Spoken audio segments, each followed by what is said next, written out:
London is the place for me.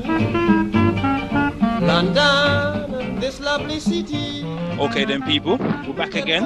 Another episode, another topic, more opinions and more experiences. This week, we're going to look at the Windrush. Tuesday, 22nd of June, 1948, the Empire Windrush arrived at Tilbury Dock. On the back of promises, prosperity, they forced footprints in the sand for others to follow. The next 20 years saw waves of people coming from the West Indies. These are now known as the Windrush Generation. Over to you guys then. What is your understanding of the Windrush and what it encompasses? Well, for me, with the Windrush, blessed for the introduction, by the way. This is a deep one, because this is about how we came to be here, really. Without this Windrush, we would not be present within this country by any means. And it's our grandparents and our parents that's maintained themselves here that has caused me to be here, me to exist in this country of the UK. So what does the Windrush mean to me? Well, it means another step in our ancestry direction in regards to our journey of, I guess, establishment and de-establishment. We were de-established from the West Indies and we were established in the UK, which has happened to our people quite a lot. So this was another step in that direction. On the flip side as well, from the stories that were told to those of my grandparents' generation, prior to them coming to the UK, I believe they were lied to. I guess we'll get into that a little bit more later, but the whole lie was around the streets were paved with gold, and the reality was completely different. So that's what the Windrush means to me.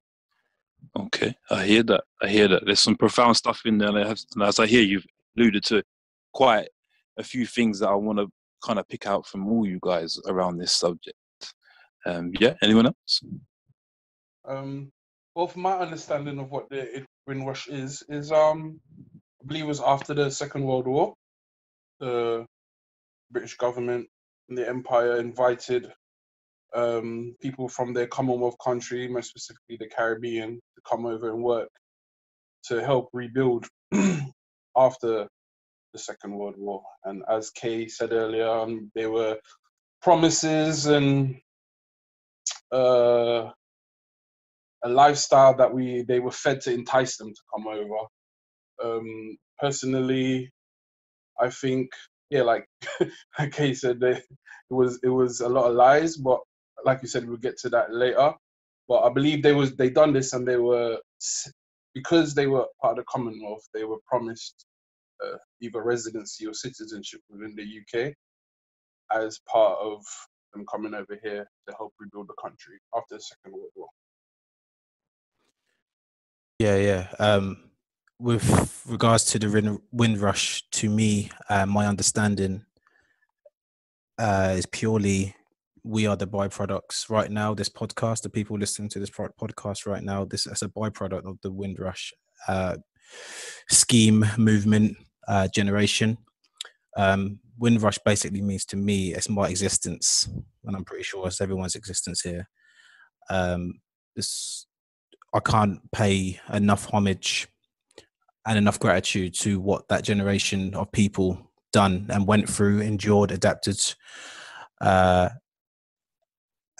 because I wouldn't be here, pretty much. So it's symbolic because it's a moment in time where I guess this country became more multicultural. But as we probably will kind of get onto later on, I don't think we realise the impact it had. Okay. T, I'd like to hear from you from what this means. Obviously, you have a different background to most of us in this group. But still, I feel like the Windrush, it docking in Tilbury that day, the 20 odd years after that, up to 1971, a lot had happened. A lot of people came, a lot of people went. So, from your experiences, like, what does this mean to you?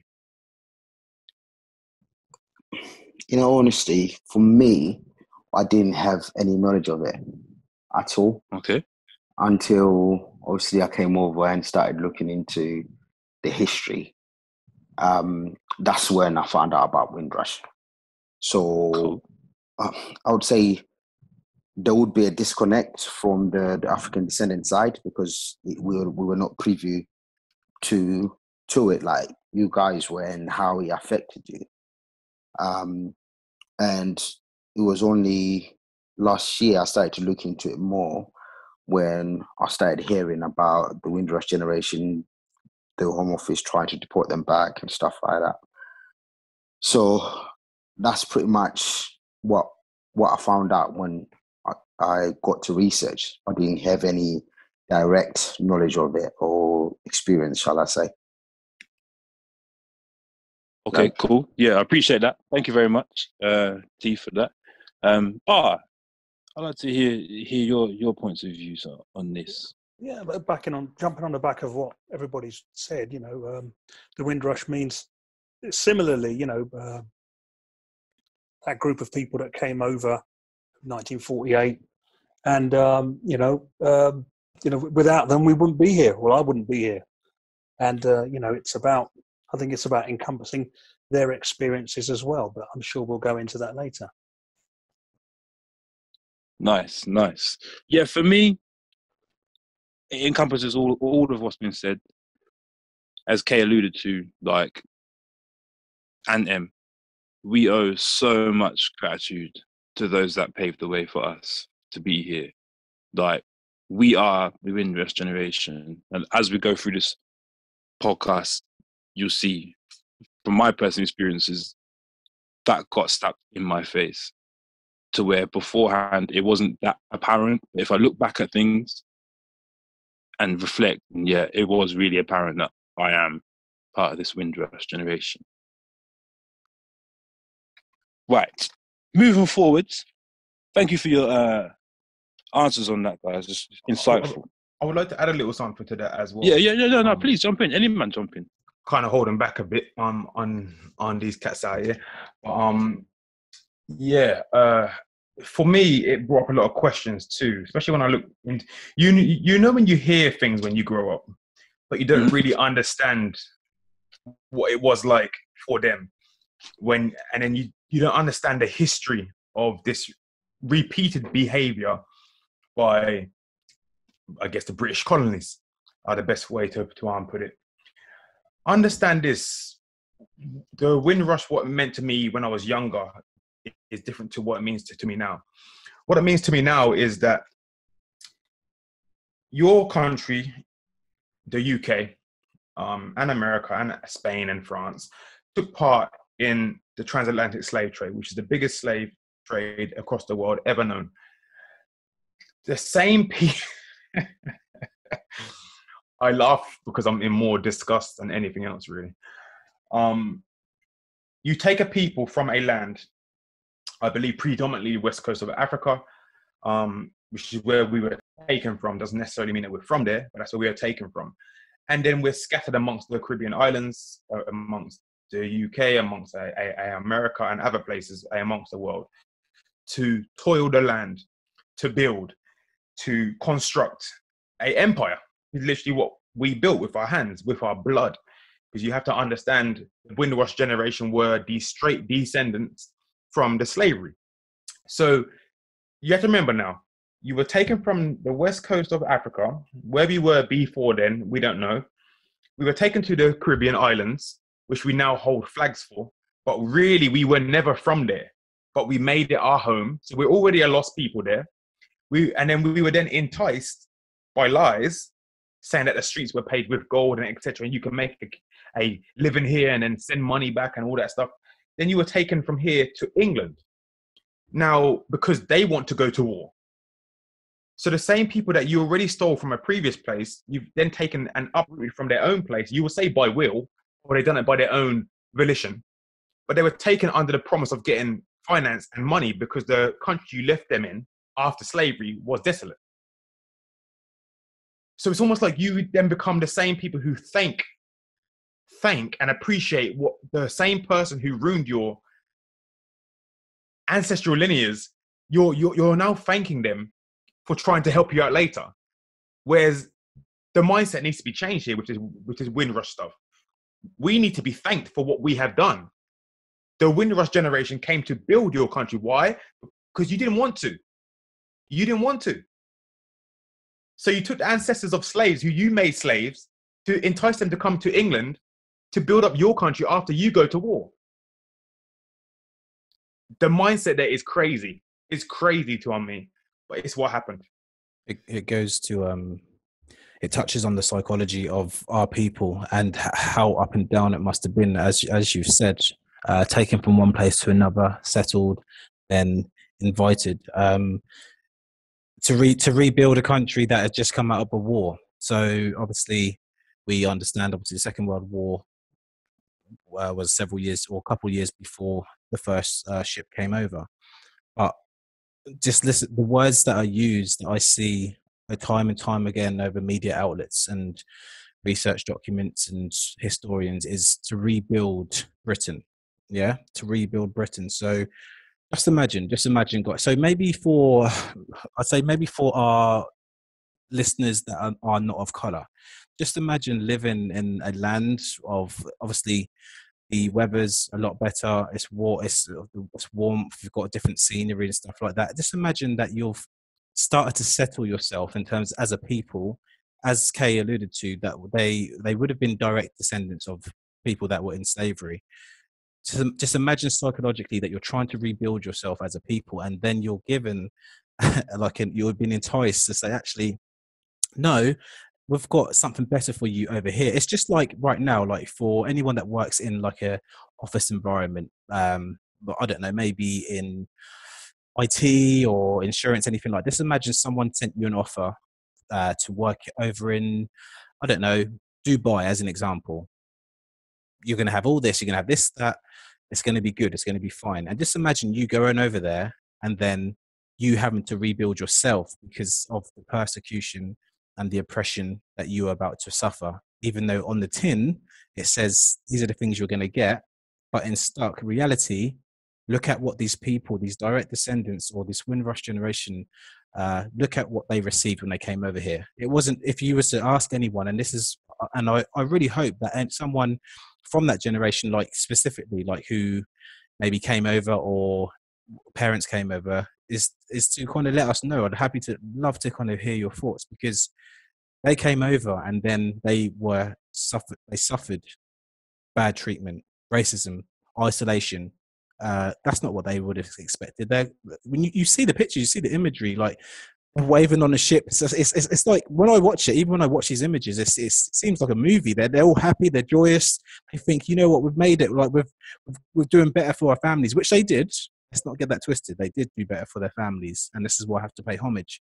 But that reality, and subsequently the people that came in year after year. But my granddad came over in 1958, so that's 10 years after the first one. So I guess he still wants a better life. I'm sure there must have been communication somewhere. But my point is, just imagine thinking or already rebuilding yourself as a people, then going over to help rebuild another country, only for them to effectively break you down as a people, and you're starting all over again in, I guess, a foreign land. I just want people to kind of just get that into their minds and their psyches of what people had to kind of go through mentally to this very day. And I guess with the scandal, which we'll talk about, I guess. And I guess what makes me laugh is that there's a stereotype of how we are lazy and how we are late.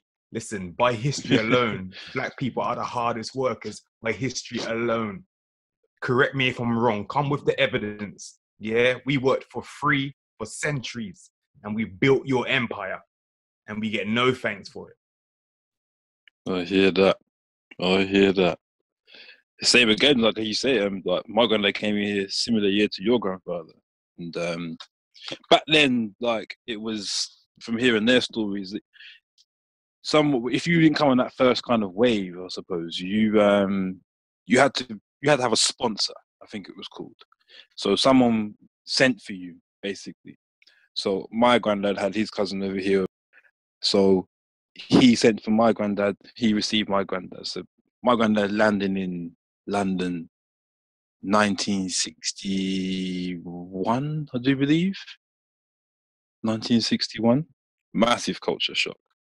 I remember him telling me stories of like how that morning, he still went to work that morning to catch an evening flight. He still finished his carpentry job that he was doing. And the foreman said to him, "You'll be back." He said, "Swebby, you ain't going anywhere. You came back. I can see you in the morning." My granddad looked at him, left his tools, gone. England was the place for him. Arrived here, and culture shock was imminent straight away. My granddad always emphasizes this, like he don't hold no grudges to nobody, no creed, no color, no nothing.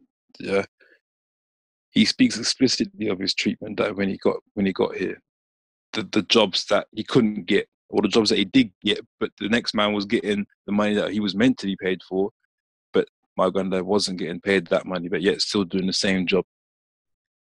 And it's hard to hear. Like I say, I think most of us in here, this is going to be a bit of a emotive one. It's hard to hear that a man of my grandfather's stature was going through all these things, and you got to think back then that no one was really worried about it being hidden. Nothing's behind scenes. It was, in the streets. You're going to the butchers to get your meat or whatever, and the butcher man would have all the ends of the meats on one side for the dog and that, and like these are ends of cuts of meats that back in the West Indies they'd be making and boiling up some sweet soup, them things there, But all of a sudden, that people coming over, they're buying these bits of meat. The butcher man said, "Okay, cool. This is an opportunity here." So he raised the money and that. So they were one of the first stories that my granddad would tell me about living here, coming over to England. It's just, it does sit. It sits heavy with me, and I don't think it ever won't sit heavy with me, because as we move forward through the podcast, we'll see other people's experiences of what happened and how it happened. So moving on to my next question: have you been affected by the Windrush scandal? Because moving forward into this now, you got to think, as M and K have so eloquently said, we came here on promises. The streets are paved with gold, but in reality, we're here to build something that was torn down. So I want to hear from you guys. Have you been affected by the Windrush scandal? I'll go first, because for me, I mean, my mum came to the UK way after the Windrush generation, even when I was over. So for me, I was aware of it, but it never. Not like to say like I had family who directly came over on those ships, but I can still see the lasting effects of it, if that makes sense. Even coming over here, which would be 30 years, 20, 28, 29 years after the last ship. So I still saw the lasting effects. I mean, I saw how the black culture was, to some parts, especially in London where I stayed, it was still carried on. Do you get what I'm saying? Mm-hmm. There was still some of the essence of being Caribbean. There wasn't many Trinidadians there, but there was a few. But obviously, I still see us all as Caribbean people as more or less one people. We all more or less, apart from the accents, we're all one people. Do you get me? So yeah, that for me, that was comforting, but I also saw the struggle in that, and we were inadvertently victims of that struggle in terms of still the underlying racism and struggles and pigeonholing of you and your community and the stereotypes and so forth. So for me, it didn't affect me personally in terms of my family history, except I did find out that my granddad actually had a British passport at one point. Yeah, I found out doing my research that he actually held a British passport at one point, but he didn't. When he had the opportunity, because he was in the war, he didn't. When he had the opportunity to come over, he didn't. He's the one of the ones that stayed. But Okay. he held a British passport at one point. So I mean, I missed that, but I still saw the after effects of it, which still affected me. I hear that. Let me just jump in on there. My father was part of that Windrush generation as well. And, he was massively affected because he often talked about when he first came here, getting accommodation. They kept moving him place to place, and and like someone had said earlier, that, family or cousin would send for you. You'd normally have a relative here and then they would send for you and whatever. But when he came, he said that accommodation was really, really difficult for him to get. And, jobs were in abundance, but, when he managed to get a job, ill treatment. And I remember him saying that he was chased by like teddy boys at the time, which were like, a group of like Gangs. Yeah, they were gangs. They were literally gangs that chased you, and as someone had alluded to earlier, you had those pictures of these gentlemen, these new arrivals, as I call them, really, really well dressed. And I remember my father saying they didn't like that. The English men at the time, they hated to see these smartly dressed Caribbeans, being in clubs or even on the street. They just didn't like them being there. Has that changed? No, not at all. It's just not as in your face as much anymore. No, but it's still there. Yeah, but yeah, I don't feel it's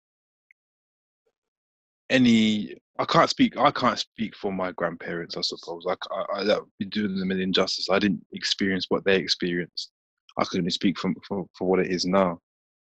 And when speaking to like my grandfather about things that have gone on in my 30 years of life, he can always liken it to an experience that he had 30 years prior to that,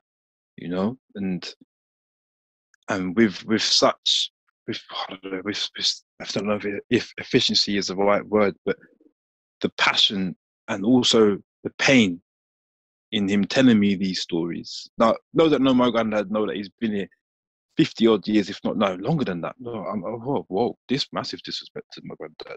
So nearing 65 years he's been here, and about 60 years that he's been here.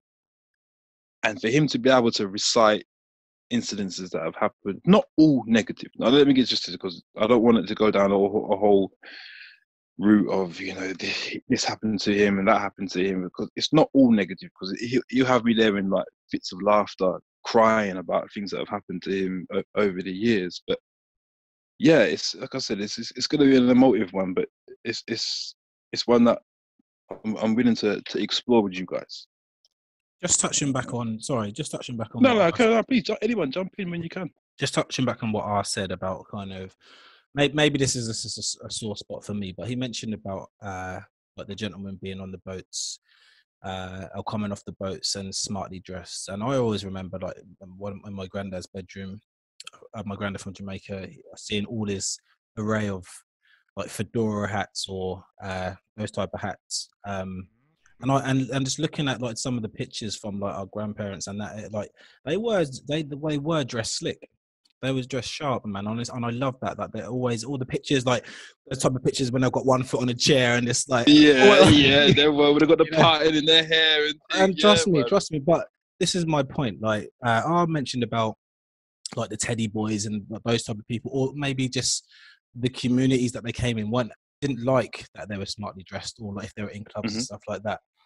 And from my personal experience, and this is, like I said, this is nothing in comparison, but in terms of dress sense and dress and smart, like in terms of, I guess, if you were to ask someone from Britain in the 40s, what's the stereotype? What if you was to stereotype how a black man would dress, if they knew, or maybe in the 50s, what would they say in comparison to if you was to ask someone a stereotypical way of a black man dressing to this day?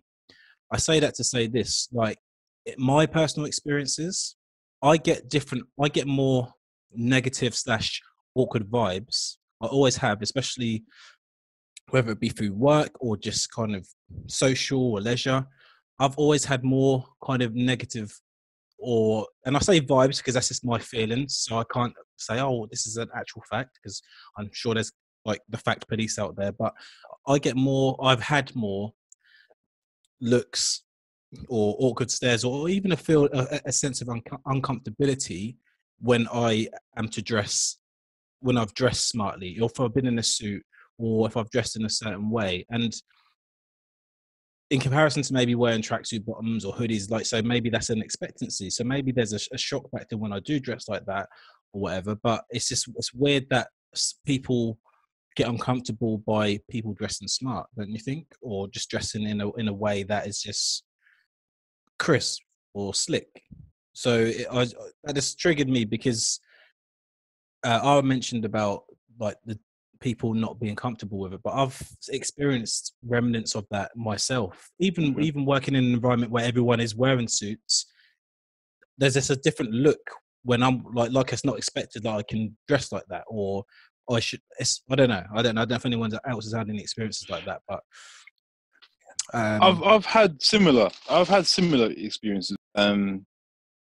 Similar, I suppose, with you wanted to go into like youth work or things around that line. I remember my first ever interview was for what do we call it? Sports centre, so sports assistant. And I remember turning up in like a tracksuit, thinking like, I'm in a sports environment. Like, it wasn't like my trousers were around below my backside or anything like that. It was like you get the training kits that you get like for your football team or whatever football team you support. It was like that. So it was kind of tailored, but still a sports environment. It was appropriate for what you were going for. It was, 100%. I got the job. On my first day, when you show you around things to do, you go for your health and safety, risk assessment, whatever. The guy who interviewed me sat me down and said, yes, you got the job, but what you were wearing wasn't appropriate. Now, to me, I was thinking to myself, okay, I'll take that on board. And from that point forward, any interview that I went to, I was suited and booted. After that, and regardless if I went for another sports role, a youth work role, whichever, I was always went suited and booted. Like, and that takes me back again to like my grandfather. I don't know about your grandparents, but when my granddad's ready to go town and pay his council tax and rent and them things there, he'd take off him house clothes, and put on him town clothes. And he'd go there with his trouser. 100%. Put on your judging clothes. Take off your judging clothes and put on your nice clothes. Sit there, and harks back to what Em was saying about that you see the people waving on the boats, just happy. That it actually looked joyous. You know what I mean? They looked like they were full of joy and pride, excitement, anticipation, probably nerves, anxieties, all sorts. But they put the faces on, and they were nice. You got to think to yourself, take this into consideration. They left the West Indies, and it misses me now how long it took them to get over here. But that's not. You're not on a plane. Like I went to Barbados 2006 last time I went, and that took just over 7 hours on a plane. On that boat, they would have had to take their clothes, their trunkets, whatever back then, and then they must have had to prepare themselves to come off that plane, off that boat, to be looking like that. The thing is, you hit on such a hard 100%. subject here, because I remember speaking with my granddad, like, bless his soul, man. His journey from Barbados to the UK was an arduous one, Sit there. Do you know what I mean? It took days upon days to actually reach here, and you had to scheme for farm food. You had to scheme for bed space. You had to scheme to wash yourself and such. Also, you can arrive, and that picture of our ancestors, our grandparents waving on that boat does not do it justice. into Nope. what they had to go through to even travel here. It really So- doesn't. Yeah, so from the get-go, you were already at a deficit. Mm-hmm. I'm going to jump on the back of that because I remember my father saying that when he did arrive and finally got some accommodation, they were living in one room. They were living in one Yep. room, and they had a little One room, had a cooker in little the corner, sink, bed yeah, in and the a other. little sink and a little sink in the And corner. little sink. Yep. And so it was really, really difficult for this group of people. Really, really difficult for these Caribbeans at that time.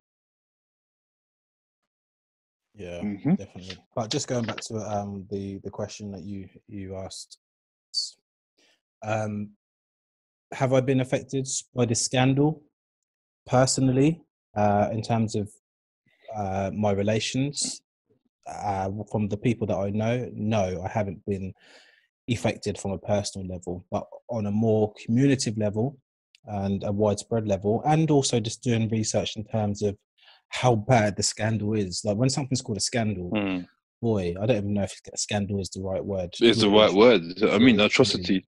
I'll go with. Yeah. Yeah, and when kind of knowing that this is going to be the topic of discussion, it's affected me more than what I thought. Because I always look at things from a psychological standpoint, but also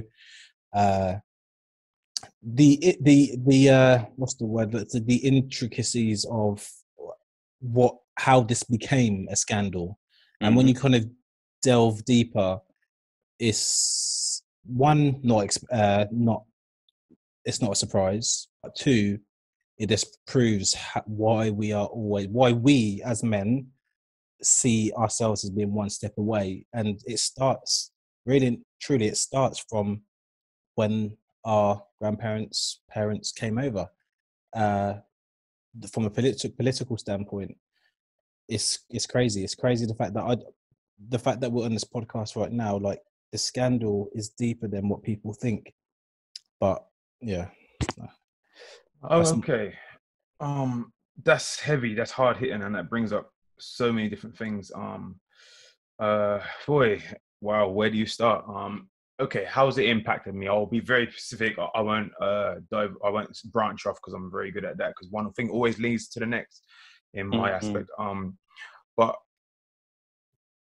it'd be good to establish what the Windrush scandal is, what it was. I say is because I believe it's still going on. In regards to the Home Office, but yeah. Did it affect me?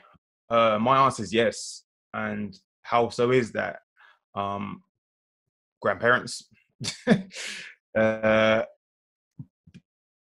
possible threat of being sent back, or grandparent, shall I say, under possible threat of being sent back after all they have done for this country is crazy. Lucky that wasn't their case, but I know many more people who did suffer under that.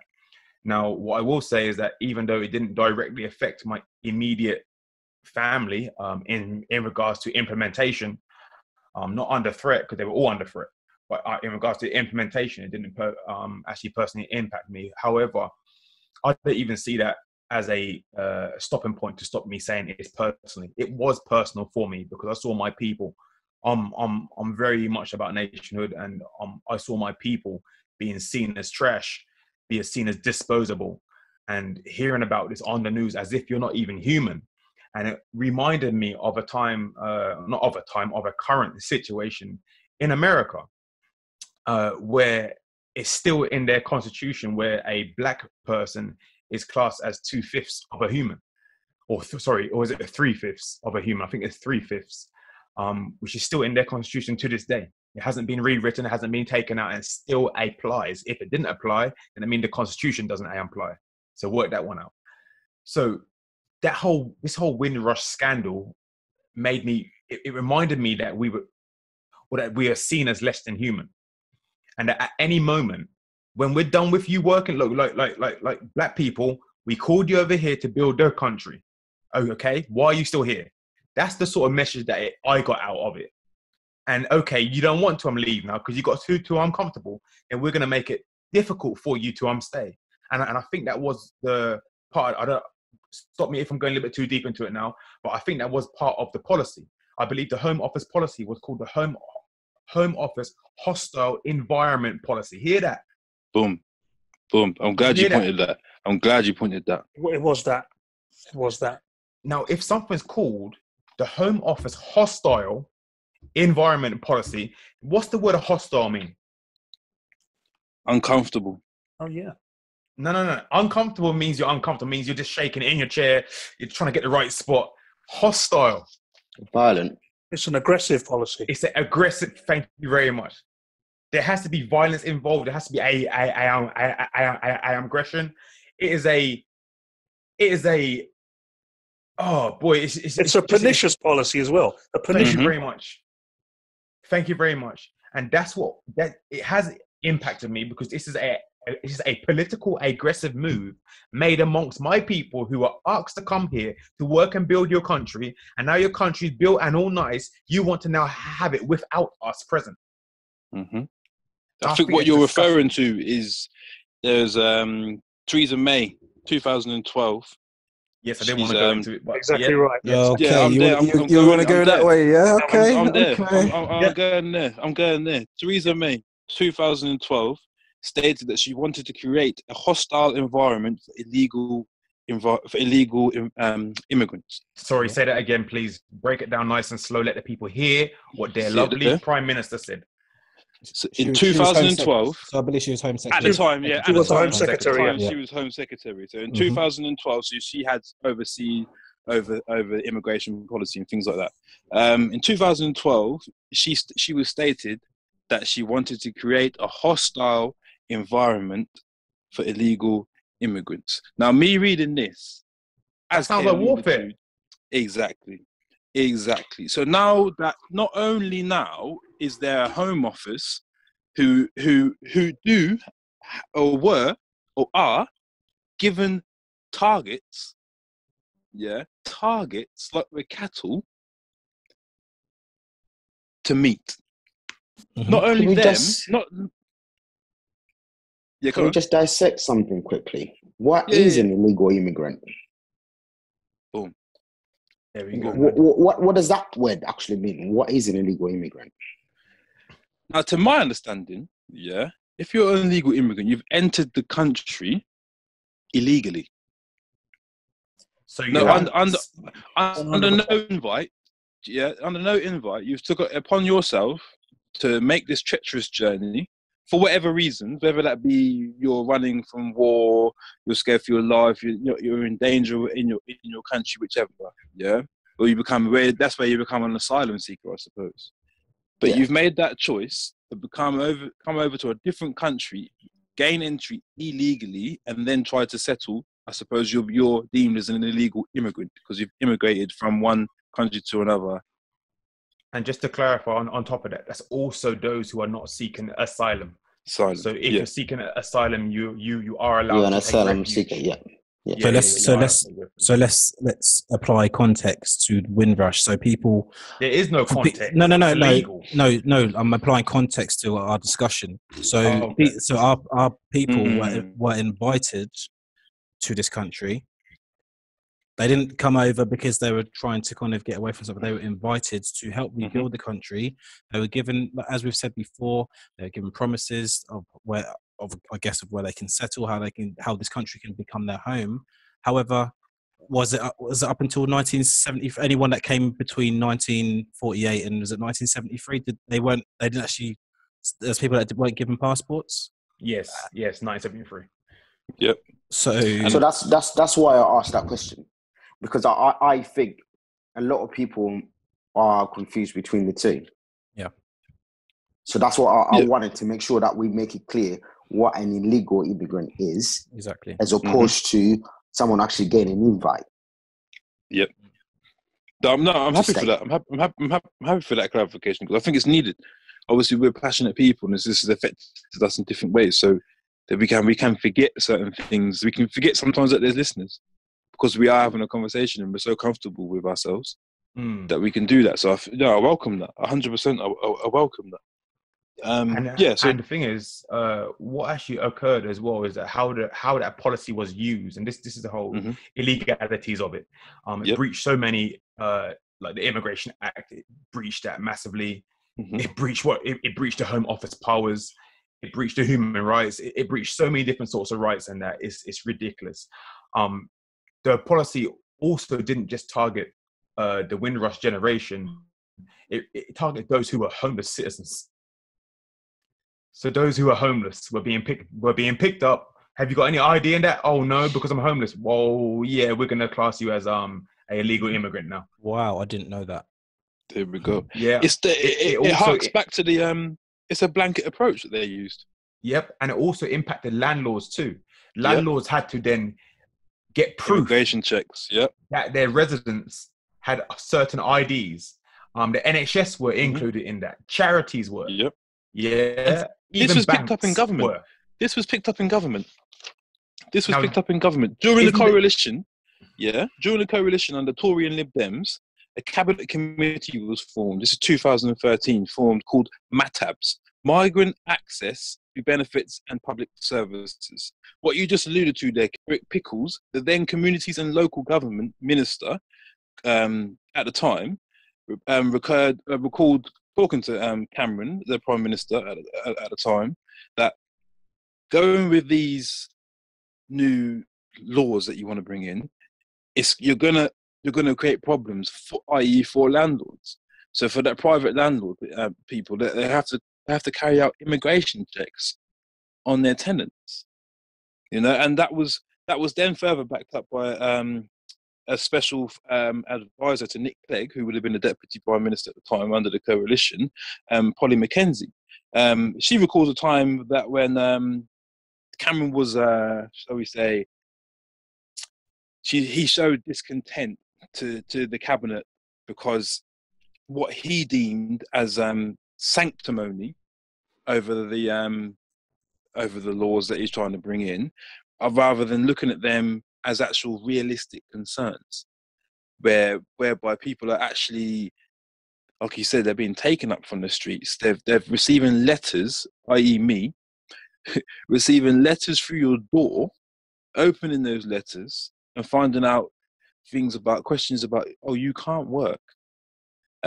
You have to provide evidence that you are allowed to legally live here, and all these things. Now, I'll jump on the back of that. I'll jump on the back of that because if you don't mind me saying, there was a woman called Paulette Wilson. She's who's deceased now, but she herself was a subject of this discrimination, and was herself moments away. She was moments away. Common chef, wasn't she? She worked in chef. And she was moments away from being deported herself. And and there was a last minute reprieve, and as a result, she became a big time campaigner for this brutal policy. But unfortunately, she passed away.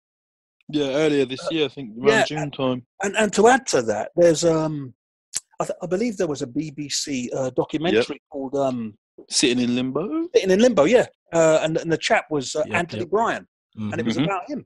And he was in a similar situation to Paulette. That was deep. I watched that, and that was. I know, obviously, it was a documentary and a reenactment of what actually happened, but still, man, that felt a reconstruction. Yeah, It felt very kind of cold, and it felt very real. Just watching that. Yeah.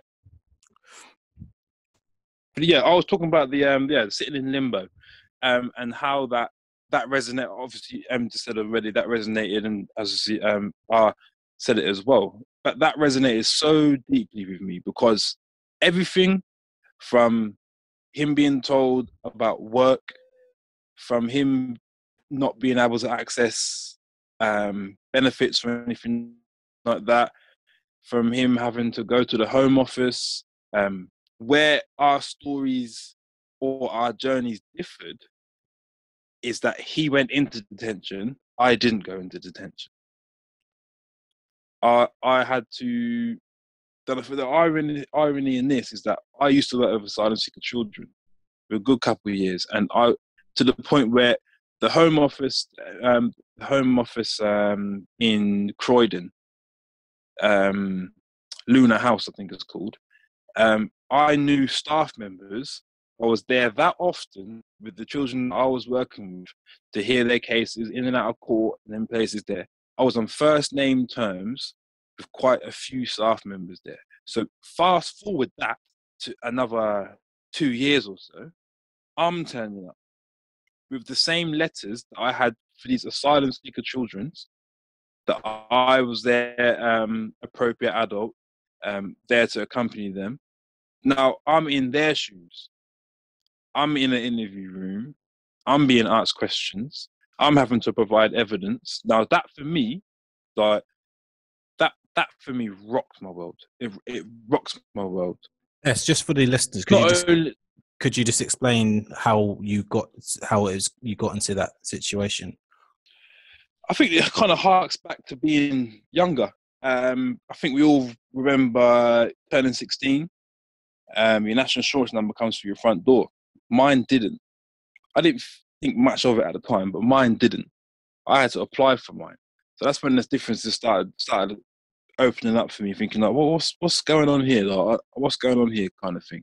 Things around me trying to get a passport. I'd do the form normally as everyone else did, and then I'd get back, I need further evidence. I need the passport that your mother entered this country into, all this kind of stuff. And my mum was baffled, and like around those times there, everyone was like, but you were born here. You were born here, S. You were born here. You're British. You're British. It's silly. It's silly. Like, just go get your passport, blah, blah, blah, blah. And I got tired of just explaining myself to all these different people, the same things again, missing out on, your lads' holidays or those kind of things there. So in essence to that, in 1982, the law changed to say that you no longer can take the nationality of your birthplace. It has to be the nationality of your parents. So at that time then, neither of my parents had British nationality. They'd been here donkey's years, should we say, for use of a better phrase.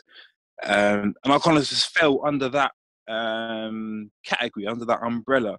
Like, I got on with life, everything, uni, school, all them kind of things, like access to NHS, blah, blah, blah. I got on with life. But I come back to my experiences at Luna House, at the Home Office and that. And that then, I've never felt like more of a statistic than then. Now I've been stopped and searched. Wow. Yeah, I've been through all of that. Wrongly accused, all them kind of things. I've done that. I've been through that. Nothing compares to you. For me, nothing compares to that feeling of rocking up to that Home Office, having to try and prove that you legitimately live here. So where I'm rocking up and I'm being asked, how long have I been in this country? And they're only doing their job. So I already went there with the mindset. They're only doing the job. I know the questions they're going to ask me because I've been here hundreds of times with young people that I used to work with. So I know the script. I know it all. But harking back to what Kay said about the hostile environment, these people were given targets. That's what I said about cattle. Like, sometimes, like even now, it's hard to explain the feeling. It's hard to explain the feeling. I say, fortunate enough to go. Me and my mum, we got this appointment on the same day, so we could go together. So I was fortunate enough for that to happen. But I feel in a way she kind of had to be strong for me. Maybe I was a bit naive or maybe a bit oblivious. I thought, yeah, I can come out of this. I'm going to be all right. But little did she know that my worry wasn't really with me solely. It was more so with my parents, because both of them had to go through that. Both of them. So moving forward into the actual meeting that I had going to myself, it literally lasted all of 5 minutes. I showed him my evidence. That the officer saw my birth certificate, stood up and said, "Sir, you don't need to be here. You can now apply for British citizenship and a passport, through the usual channels." Now, I was 29, 29. So if this day from the ages of like 12 through to 29, all the battles that I've been through, the paperwork that I've sent off, the phone calls, being on hold to the Home Office and the Passport Office, in the space of a 5-minute conversation, for the man to tell me that I don't have to be here, and I can apply normally, like all my other British counterparts from my first passport. I didn't know whether to feel elated. I didn't know whether to feel angry. The thing I, is, I didn't know how to feel. But that's the point. Seriously, explained. I did not know how to feel. But that's what it is. Like if you go back to that documentary, I remember watching, and then I think the guy, I forgot his name. I do apologize. Anthony Bryan. Anthony. In the documentary, like they called him up, and he thought he was like this ready. Is now literally now about to be deported. Then he was like, "You can go now." And what people need to understand is that all like just because you're told, like with your scenario, it took 5 minutes. So all those years, rigmarole, paperwork, and all this costs money, by the way. Like whether it's travel or Trust me. you know what I That's mean? what I'm saying. This all I'm costs money. self-employed at it. That's a day's work I missed out on. You know what I'm saying? And like when you're out, like I guess with the documentary, like he had to come out of work, I believe, and then what was it him who where his landlord's something like I don't know if it's him, but I know there's people where it cost them money because obviously they had eviction notices and stuff like that, and so all this stuff is going on. Yeah, I believe he was. he lost. I believe he did. He was evicted. He was evicted. He was evicted. He had to move in with his daughter. And see, that's my point. And so all of this mental drainage. So when you get told, oh, yeah, you can do. That's just not on. So just imagine. So whatever you went through, just imagine Just imagine at the time going through that you had not only that you had kids, but just imagine you had grandchildren. Like you're fully settled and immersed in this country. To now think, you know what, I'm going to be taken out, or there's a chance I could be deported. Now think about those people. So the people from the Windrush generation between that time period, I think 40s to the 70s, where they didn't have a passport. They must have been in so that means these people never got a chance to go on holiday. That's about 500,000 people, by the way. Can I just add something to that as well? Yeah. It's not just that. It's the fact that they came here to help. Exactly. So you look at it from that perspective of, I didn't come here just to seek a better life. I came here to help rebuild this country, and I've done that. Now you've made my life miserable. Yeah. But see, this And these things were promised as well. That's the crazy. These things were promised as part of them coming to help. But that's what I'm saying. Future generations were not supposed to be suffering from this. But my point is this: what I meant about holiday is that they came to help. They come to work, rebuild. We have all worked hard to a point where we think, you know what, I need time off. I need a holiday. I need to get out. I need to get away. I need like a 2-week break or even a weekend break and stuff like that. These guys, these are our ancestors as such, didn't have that even luxury to kind of get that break, because one, if they even tried to apply, they probably were living in fear that actually if the government or whoever it is, the Home Office, find out actually we don't have a passport, they're going to send me back. So you've got this constant fear that you're brought over on this pretense. Now, if you try to kind of be upstanding and get things sorted out, there's actually a chance that actually, because I've got nothing to document or prove, I'm going to be set. And this is before the scandal. So think about the mentality of all, like so many of our people that moved over to somewhere and now they feel stuck because if they speak up, they're going to be sent back to a place that is now not deemed as home to them because they're fully acclimatized to being over here. And that's the feeling. For sure. Yeah, that's the feeling that I had for my mother and father having to go, because believe me, their meetings were not 5 minutes. Yeah, their meetings were not 5 minutes. We rocked up to Croydon 9 o'clock. Yeah, we left Croydon, got out of Croydon minutes to 6. Yeah, that's a whole day up there. Now, being in that waiting room, as you got to the Luna House, in the waiting room, how many people were in the waiting room? Honestly, I'd say it came in waves. So I think it came in waves. So when we move through to one point to the other, as you go up into Luna House, you're onto the 3rd floor. You get to the come up the stairs, like go left for children, right for adults. Yeah. So obviously, when I was at work, everything was left. Now it's for me. I'm going over to the right. Now that's a whole different atmosphere. You're not there accompanying a young person. You're there basically fighting for yourself. Now, I had my own feelings as towards my own situation and what upheaval could or couldn't happen. But most of my concern was that of my parents. Now, in that waiting room, there was another young West Indian lady next to me, born here. Her mother, and then her father. No, her father, Londoner, born here. No, sorry, it wasn't born here. Had a thick like London accent, but also you could hear like his broken English coming through. Now, not to disrespect the man, but before you saw him, you could smell him. Yeah, this man must have touched probably every pub on the way to Croydon. Yeah, and that's not my words. That's not my words. They were the words of the girl's mother, and the girl who did their damnedest to keep this man together. When I've never seen nerves like it. Yeah, I have never seen nerves like it. He could not sit down. Yeah, and when he did sit down, he was agitated. He got up. He's pacing up and down. And by this time, a couple of the security guys had they're not imposed themselves on him, but they made themselves seen. Whether that be they standing near the door, they're going back and forth towards the desk, talking to the attendants or whatever. They made themselves known. Anyone coming into that waiting room could see this man was scared. Fear was riddled in him. This man was worried.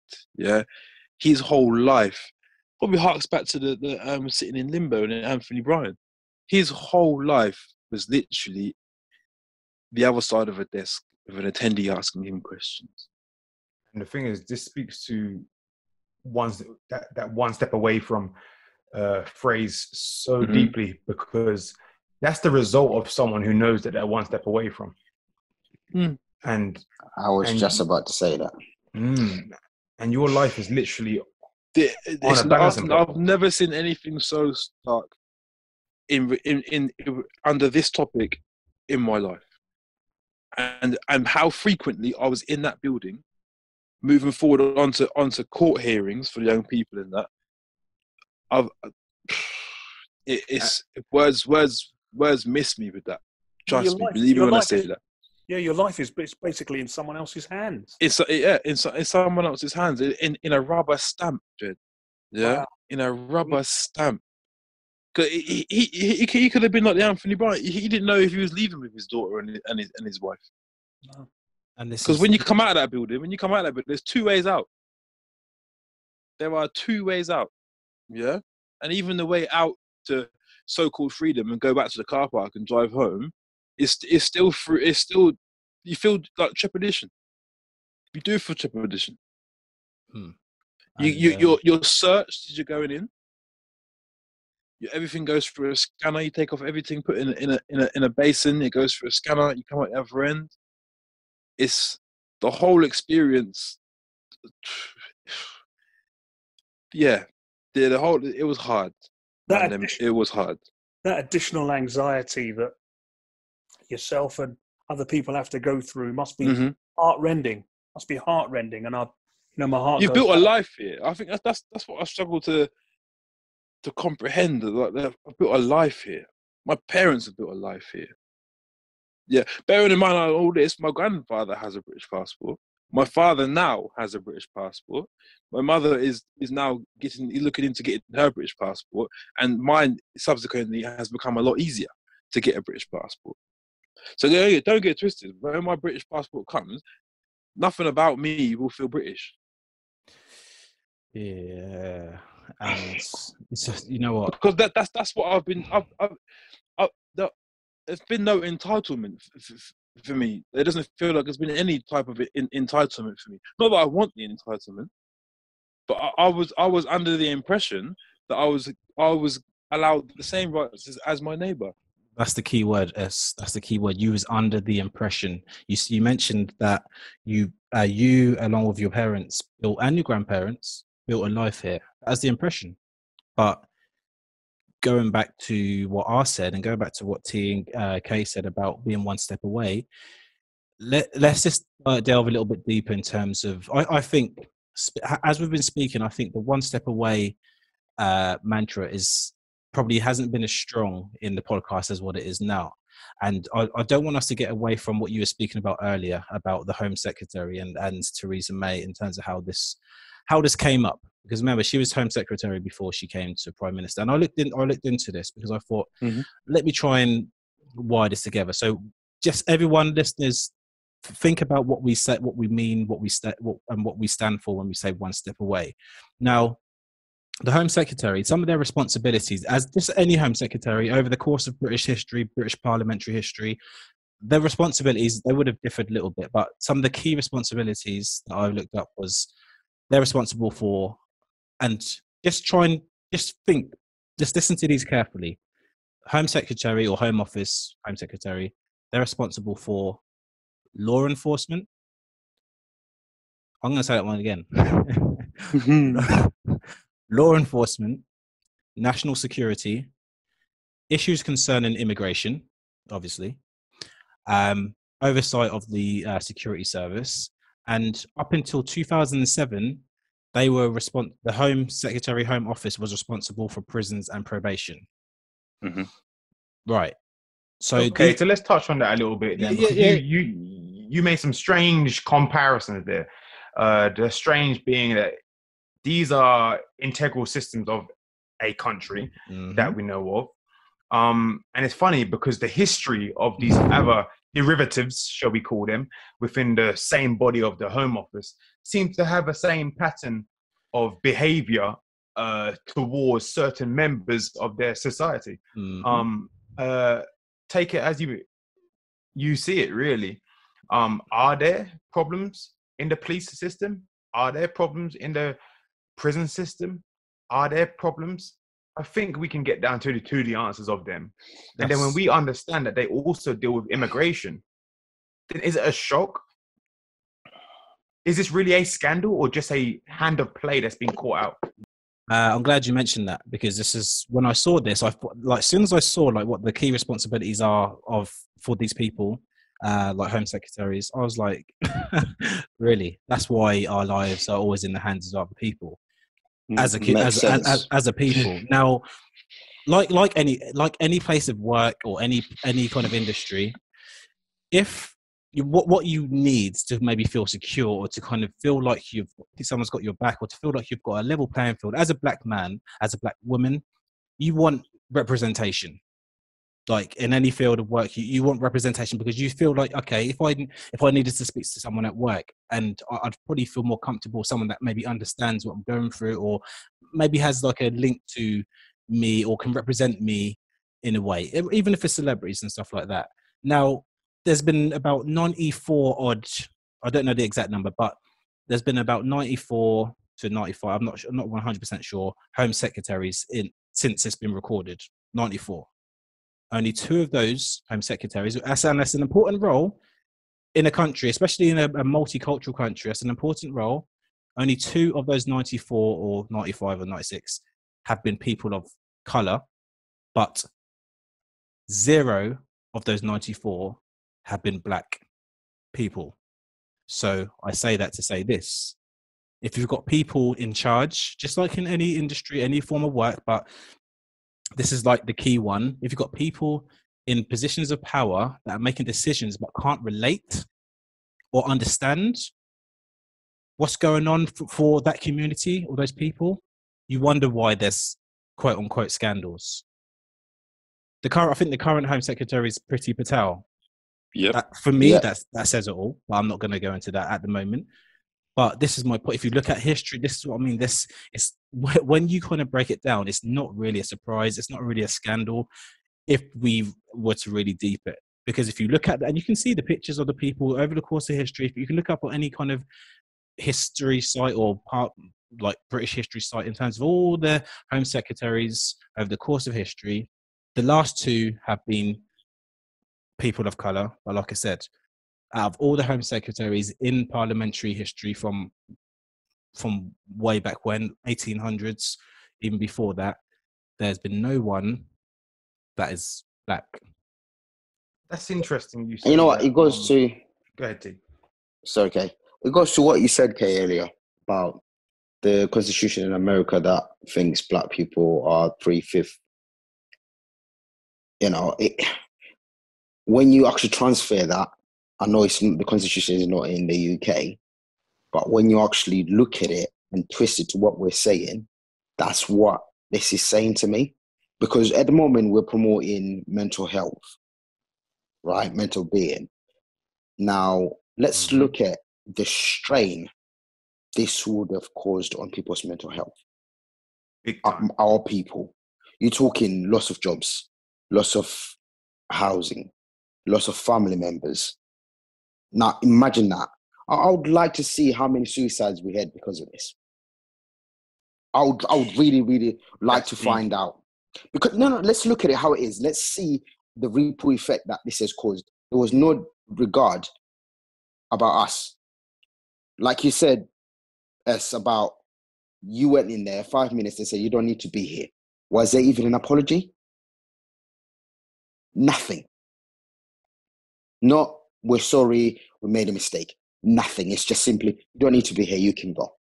And that's After the thing. many moons of hell, you can only say you can go, you don't need to be here. You think you've actually done me good service by telling me I don't need to be here. But that's the same mentality that goes behind, well, slavery was 400 years ago. You're expected to not be impacted by something that's being done to you or your people and then move on as if it never happened. It's crazy. It's crazy. Listen, there's something, I'm going to go off a bit of tangent here, but I think it's vital for people to really understand what's at play here. So I was speaking to my girlfriend's grandma, and she lives in Spain. And she was talking about where she lives. There's a house that's empty that squatters have moved in. And she basically said, if they live in there for 5 years and no one claims it, they can claim it. By law, they can claim it to make it theirs. I was like, I looked in the UK, obviously as long as 10 years in the UK, you can claim a house. So you could move in any house. If it's not claimed for 10 years while you're living there, you put up a fence around it, you can claim it to the land registry, you can go and put it in your name, right? They've got laws for squatters. But a person who came here to help under your invitation for many, many years has got nothing. No rights. Exactly. Let's beat that. Yes, it's a strange analogy, but let's just think about that for a second. This is someone's life. These are people who have never been back to their countries. Mm-hmm. Like you said, Ems, about they've never been on holiday. If they've never been on holiday, they've never been back to their countries. So essentially, when they left their countries 40, 50 years ago, where are you sending them to? Who do they know there? What are you sending them back to? That's what it is. What are you sending them back to? Because when that my parents or my grandparents talk about going on holiday, the phrase "I'm going on holiday" it doesn't come out of their mouth. Like my dad could turn around to me and say, "Yeah, I'm going home for a couple of weeks or 2 months." 100%. It's no holiday. You're going home. And home. Now you'll leave from here. You got wherever the parents got given a council house when they were, move from pillar to post, whichever. Now, if my house here is probably deemed as like the family house, so when that family come over from Barbados, they come here. Yeah, so they've got more roots here. They don't even live here. They've got more roots here because of those that have come over and helped rebuild this country. Now you go, I'm going home. So what are you going home to? Because the same country that you left, yes, economically they might have got better, yeah, but you're used to this Western way of life. You're going back over there to try and help out your family. There's a disconnect. I think we spoke about that on previous podcast. There's a disconnect. Yeah, the Black Lives Matter one. Yeah, there's a massive disconnect, and sometimes that causes problems in the family. 100%, and massive problems in the family. You're the weight and the burden that my parents or my grandfather must have had. It's like, it's unfathomable. Like, even to think about it now, like I don't consider my children as a burden, but they're my first thought every morning. But you got to worry about your children here. You got to worry about your children back home. You got to send money for your family to pay this bill or whatever. Like, like So the what psyche happened on to that is a madness. what happened to Theresa Maiden? Because it was under her jurisdiction, I guess is the best word to use, right? Yeah, I think that's probably the best word to use. But She under became Theresa May, Prime Minister. yeah, Prime Minister, yeah. But Sorry, what? we'll get Wait, onto what? that. No, Wait, hold on, wait a minute. Hold on. But there's more to that. There's a lot more to that in what and how she became Prime Minister, because she was not elected. She did not win an election. That's true. To do this. David Cameron stepped down through this whole EU stuff. Brexit. Yeah, Brexit. He stepped down. Let's not And even then- start on Brexit. Let's not. That's another podcast. That's another podcast. Yeah, see, yeah. We've got to start coining these phrases, you know. Before you go on to 3 years of mail, because you and T said something that I don't want to forget this. I don't want to forget this. And it reminds me of that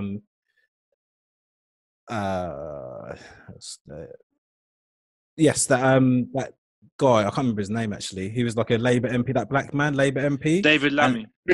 That's the one, yeah. And he was outraged. And you said, you, S and T mentioned about what are you going back to? And one of his things was that he was disgusted at some of the do's and don'ts of what, if the people that were to be deported. So remember, people that have been living in this country for X amount of years and they're being sent back to, which I guess in their psyche is now a foreign land.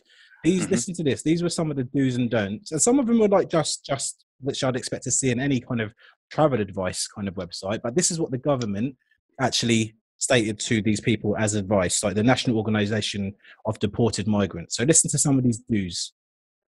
So travel where possible in the day. If you're going somewhere unfamiliar, ask someone to meet you on arrival. Okay, that sounds a bit fair. Call the National Organization service if you're uncertain about traveling in an unfamiliar area. Okay, I've been living over here for 60 years. I think everywhere's going to be unfamiliar. Anyway, keep your cash and personal items hidden from view. Phones and wallets, etc., should be kept in your pocket. So I guess that's fair. That's something that you'd tell your children when they go on holiday for the first time. That's what my mum used to say. Keep your phones and everything, like wear your bags in underneath your jackets and stuff like that. Okay, listen to this one. This is legitimate. This is the do, and this is where David Lammy went off on one. Try to be Jamaican. Use local accents and dialects. Stop. No. I ain't stopping. Wait a minute. I ain't stopping. I have to digest this. I got to digest this. I don't even want to digest that. Listen. Brother. Absolutely pathetic, isn't it? Try to be Jamaican. Use local accents and dialects. Wow. Listen. Look at that. Overseas accents. Terrible. Overseas accents can attract unwanted attention. Wow. So then, what? Why would you want to use them? Wait. Calm your passion. I'm not calming this damn passion. We're ready, fam. Listen. Okay, This is another. I've got to ask one question. I got one question. Is the only country people were deported to Jamaica then? Don't even answer it. No. The guidelines said No. This one was for Jamaica. Have the Jamaican accent. No, this one was for Jamaica. No, so let me just put context to it. This was Okay. This is for returning residents that to settle back into Jamaica, but still. Okay, you couldn't go back to Trinidad with a Jamaican accent because you'll still stand out, wouldn't you? Yeah, exactly. Yeah. So, but anyway, but still, that try to be Jamaican, that's an insult, and it's just messed up. Anyway, here are the don'ts. Don't walk away. Don't walk around after dark in unfamiliar places. Okay. Don't ask strangers to help you reform remittance services. Don't discuss your personal situation with people you are not familiar with. Don't allow strangers to know your destination, and don't accept lifts or befriend people you don't know. Hold on a minute. I haven't lived in this country for 60 years, 30, 40 years. There's probably hardly anyone that I know in this country. Like, just listen to what they've... How am I meant to go around? How am I meant to settle in if I can't even talk to anyone? Exactly. One, you've never been in that country. Listen, I've been back home myself. When you get home, it doesn't matter whether you got the same accent or not. They look at you, they know you're not from there. Yeah, they know you're foreign. 100%. You're not from Foreign. there. So this is all BS to me. You've never been there. You're issuing all these, what's the word I'm looking for? Guidelines. Yeah, guidelines that you don't even know about. You go home, you stick out like a sore thumb without even saying a single thing. They know. But you all look the same, though. That's where they're coming from now. But this is So you can blend right in, can't you? Because you all look the same. But don't talk to anyone. Only Only talk to people that you know. But you've been away for 60 years, so who are you going to know?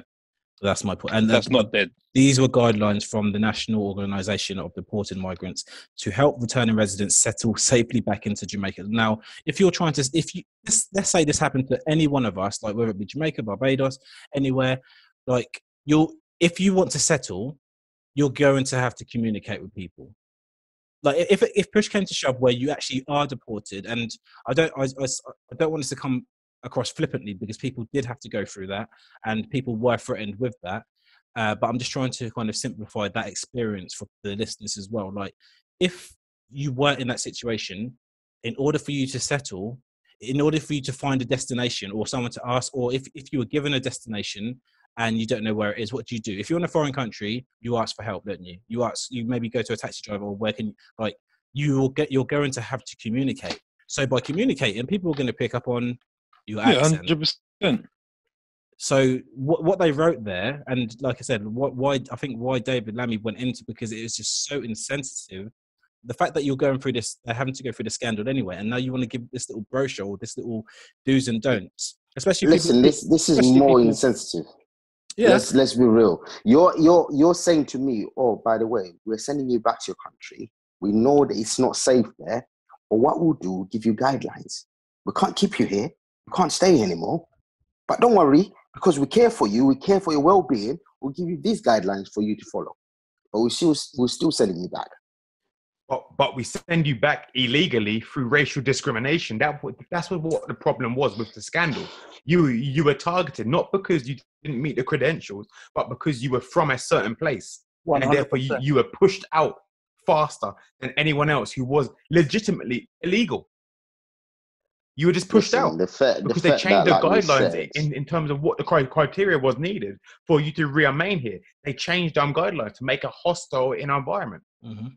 So you were illegally told to leave, and then once you got there, you were given no subsidies. Well, let's not even get into the subsidies and their guidelines. You were legally deported. You weren't a criminal. You didn't tax evade. You weren't trying to steal identity. You didn't have a fake passport. They targeted you because of racial discrimination. Mm. And the fact that this person now became a prime minister just shows what battle we've got on our hands. And then you get Grand Tower. Yeah. But on the back of that, on the back of what you're saying there, T, about her becoming prime minister, going back to 2012 when she stated that she wanted to create a hostile environment, the Home Secretary who kind of oversaw the peak of this scandal, so should we say, was actually Amber Rudd. She was the Home Secretary at the time. Yep. And Theresa May was the Prime Minister. Moving forward through this, an apology was given to a certain extent. I think there's a Didn't Amber Rudd resign though? Yeah, well, what choice did she have? Her position was untenable. It comes down to accountability, really. But I don't feel sorry for Amber Rudd, because decisions were made before her getting into that position. So the ball was already rolling. Do you know what I mean? There's just that her head was above the parapet, should we say? Do you know what I mean? Like, the buck stopped with her, whereas Theresa May was part of the decision making before. And I think the other Home Secretary of colour is now the Mayor of London, Sajid. Yeah, he was the Home Secretary. Yes, Sadiq Khan. That's his name. Yeah, Sadiq Khan. He was the Home Secretary. I don't think it was. I don't think it was Sadiq Khan. I think it was a male. Well, it was Ken Livingstone was before. No, it was the Prime Minister who is now was the Mayor of London, wasn't he? Boris. Oh, Boris. Yeah, Boris was the Mayor of London. Yeah, he's the one who tried to stop the carnival as well. But that's another subject. And I believe it was Ken Livingstone before him. Yeah, it's all. It's because this is a hard one. This is a hard one because it's still quite fresh with me, as with probably thousands of other people as well. Thousands and our listeners. Sorry, just to correct you. I think it was it Sajid Javid? So yes, that's the one. Yeah, that's the one. That's the one. Sajid Javid. Yes, yeah. Who's also the former Chancellor as well. Yeah. Yeah. Boom. Thank you, Jay. Do you know what this brings up, though? This brings up a lot of questions for the future. Yeah, 100%. 100%. Because Which leads us. If we look nicely. Yeah, go on, Karen. Sorry. If we look at how things were then, it was the promised land of milk and honey, paved with gold. No worries. 40, 50 years down the line, you've got to go back, whether you were born here or not. For me, it then raises questions for our children's future. So for me, I feel like we need to future-proof ourselves and our generations to come so that this thing doesn't happen again. Because it seems to me like whoever gets in power has got a different idea, can change things overnight, and we'll be back to this again because history always repeats itself. That came from the so on the back of all this scandal thing, there was a report done. I don't know if you guys looked into the report and the recommendations that came out of it. I think the lady's name was Wendy Williams. Wendy Williams, yes. She was commissioned to investigate the scandal. Mm-hmm. I would say she was commissioned. And has anyone seen it yet? Seen?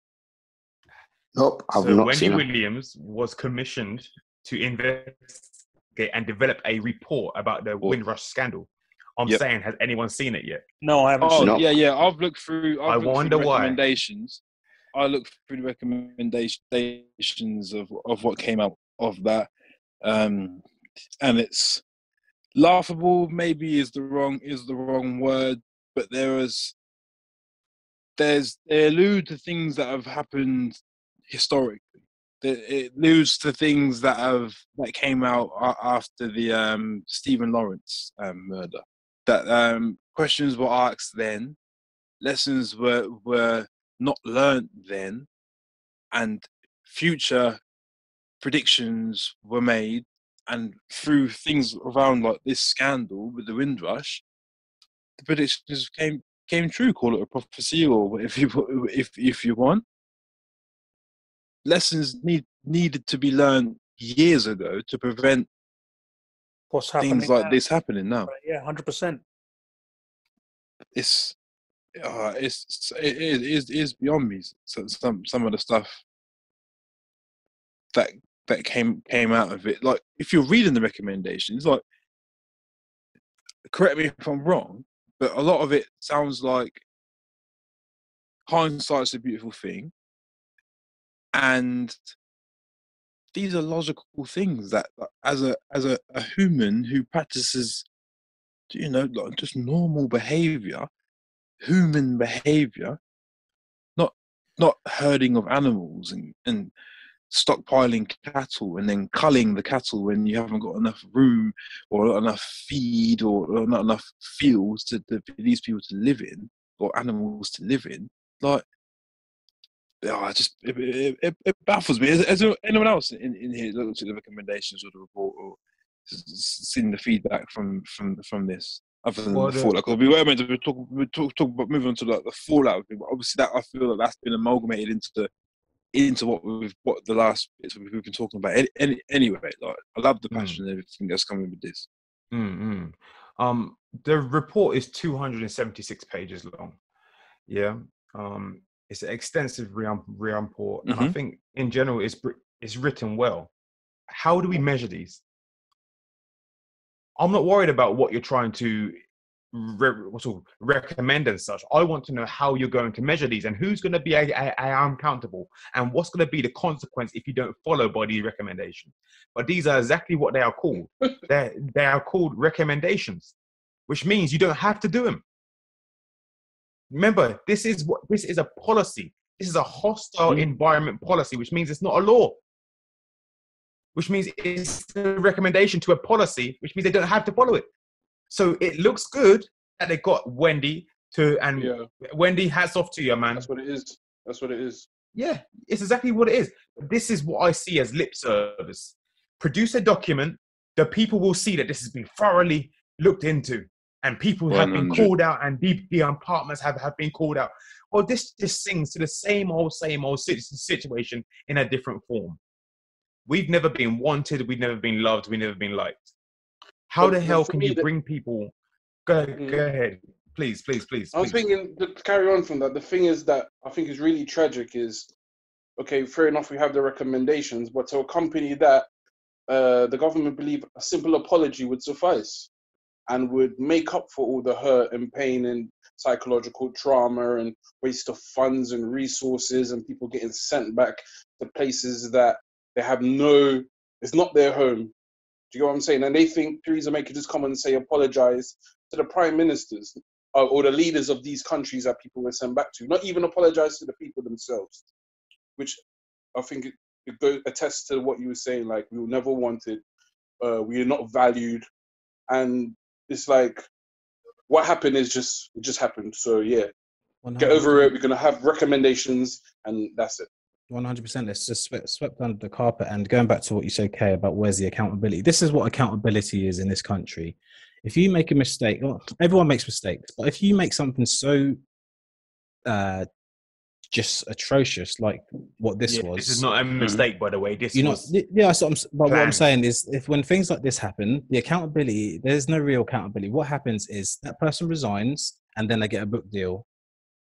Yeah, yeah. Or depending on the race, sideways. Of course, they know what it does. I remember looking at this like a few years ago. Because I thought, what's happened to Amber Rudd since all this happened? And I remember, well, you're not going to see her working in Tesco, are you? That's what I mean. I bet she's like she's part of something basically. So she's like a chairman of something. From what I remember a few years ago when I looked at her, like she's okay, she's fine, she's living okay. Like, you know what I mean? It's like there's never when you're at that level, the accountability is okay. Well, you're probably never going to be a prime minister, but you can do these kind of jobs. Like they're going to be fine.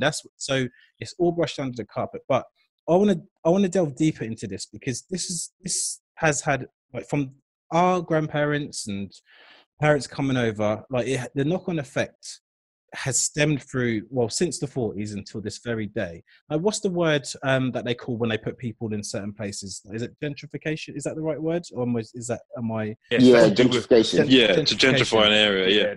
That's environmental accommodation, stuff like that. What happened to the people from the Windrush era, predominantly, that came over to different towns and cities? They got put into different areas. Am I right or wrong? Or Notting Hill was the main one. Certain areas within a certain town of a city. It even happened in the obviously town that we're at. And I got a story from my mum. I was speaking to my mum about this a few weeks ago, and she said because my granddad moved to a place that wasn't the place where most of the black people lived in our town. There was actually a news article that spoke about house prices going down because black people are living in that area. So once again, going back to that psychological part, going back to what I said at the start, in terms what's that supposed to mean? Well, it means that obviously because black people are living in this area that's not deemed for black people, the housing it's not desirable. Can I jump on the back? Yeah, go for it. I mean, in this diverting a little bit, in America they had that same thing that we talk about, where the property price has gone down because a particular group of people of color are living in it. It was called redlining. There was a redlining policy that was really predominant in certain cities in America, particular Chicago. And what they basically did, I believe it was, the estate agents and that. And I think it was the lenders. They would put like a the red banks line. as well were involved. The banks would put a red line around a particular neighborhood and tell, Caucasian people, white people, not to live there because there's a high concentration of blacks. Mm-hmm. And the knock-on effect would be that your property, if you bought a property in that area, it would devalue because there's a lot of black people in that area. Redlining, you can look it up. And to add to that as well, they would only offer black people the loans they knew they could only afford in red-lined areas, Exactly. nowhere else. Exactly that. So this is what I mean. So guys, this is it's not just coming over and settling in and trying to build a better life, because a lot of our families did. Like my granddad had 10 children. Obviously, he sent back for my nan and the children that she had while she was over there, but then subsequently had seven or six more children in the UK. Built a family, built his empire in terms of settling in, countless grandchildren, great-grandchildren, whatnot. And he done it through hard work, determination, and love for his family. But that's what any parent would want to do, yeah? But just imagine having the burdens and pressures of people looking at you differently, people feeling a certain way, or even there being local news bulletins, articles saying that housing prices are going to go down because of your type of people moving in. Like this, I'm always about the psychological impact and the impact that someone has to go through, not only to survive, but bring up a whole bundle of people, but also face opposition from oppressors, left, right, and center. That just tells you the type of people and strength. And this is why I say I have to pay homage, because it is something that I can't comprehend. Like, just imagine right now at my age, yeah, going to a completely new country, thinking someone telling me that actually it's going to be better for you, you're going to have better prospects for you, your wife, your kids, and to go through all of this. And then in 30 years' time, for me, to say, you know what, you got to go back because this isn't really your home. We promised you. Like, I don't think people understand, like, how big this. That's why I say scandal doesn't give it justice, because it's not. It's disgusting. And my point, what I feel is that, and I remember listening to a reporter when this was going on, or maybe actually a few weeks after or a few months after, saying that it was shocking, or it was a surprise that there wasn't much of an outpour from the British public. Really? What? Is that really a surprise? Like, is that really a surprise in consideration if we look at where we are now as a country? Like, did anyone forget about what happened during the Brexit situation? Like, listen, the UK only sees value in you when you have value to them. Beyond that, they don't see no value in you. You are a tool. This is how we were first. The first time we had real engagement with Western society was because you were a tool. And that's never changed. That's never changed. And the same people who want to talk about this Black Lives Matter situation where, people have the audacity to come out and say there's no such thing as racism. This Windrush scandal happened in 2018. We're not even talking 20, 30, 40 years back. Before that. Was it 13? Yeah. Yeah, That's when the whole 2013 was when the whole kind of ball started really rolling. Do you know what I mean? To where you got to think over the successive governments that we've had, over every election, one of the main things that's been on the, what do they call it, a manifest, like everyone will question, well, what have you got on your manifest? What are you doing about schools? What are you doing about transport? What are you doing about immigration? Yeah, 100%. Yeah. Now, that environment, that cesspool of all that negative rhetoric around immigration and the scaremongering and all this kind of stuff around that, the British public, it felt like the British public were growing more and more, not anxious about it, but their voice, I suppose, wasn't really getting heard. If you were outspoken about immigration, if all of that, if you were outspoken about But we'll take our tool immigration, back you and were and deemed. every. Oh, anyway, sorry. Yeah. No, Nah, I hear, talk, I man. hear. Talk, Love that blood, passion. talk. Talk it out, man. Talk, man. Love that passion.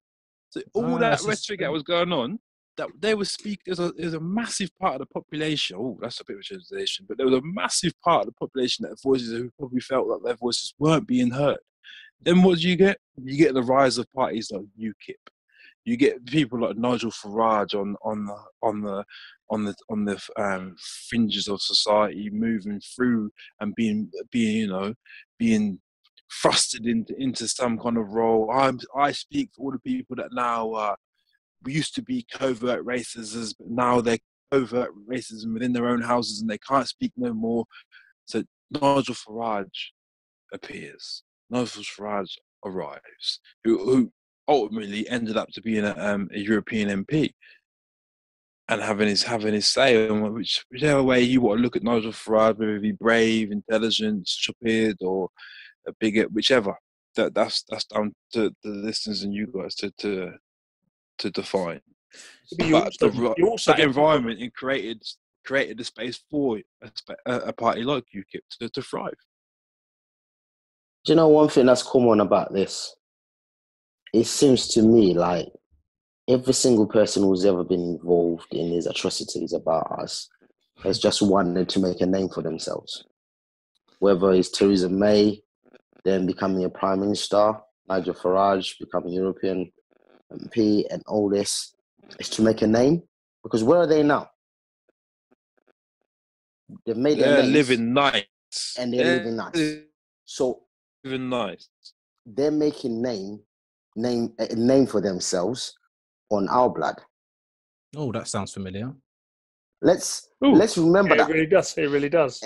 Exactly. And the other thing I want to say as well about why we're emphasizing on this one step away from, because not only were yourself and your parents and your grandparents were one step away from getting deported. Okay, yep, we cancel that. But now you're one step away from poverty because us bothering you for this whole year, you've lost your work, your income, which means your credit rating has gone down. Everything else has gone down. So you can't get a house now. You can't even rent a house now without a credit check. Do you see the effects that this has long-term wise? 100%. And they were pointed out. These were discussions that were happening, that were being had in government. They were pointed out. Like I said before, that they were seen as like sanctimony instead of actual real concerns. But yeah, this is what I'm saying. You still want to roll out with those things there. You're still one step away from. 100%. Either way you look at it.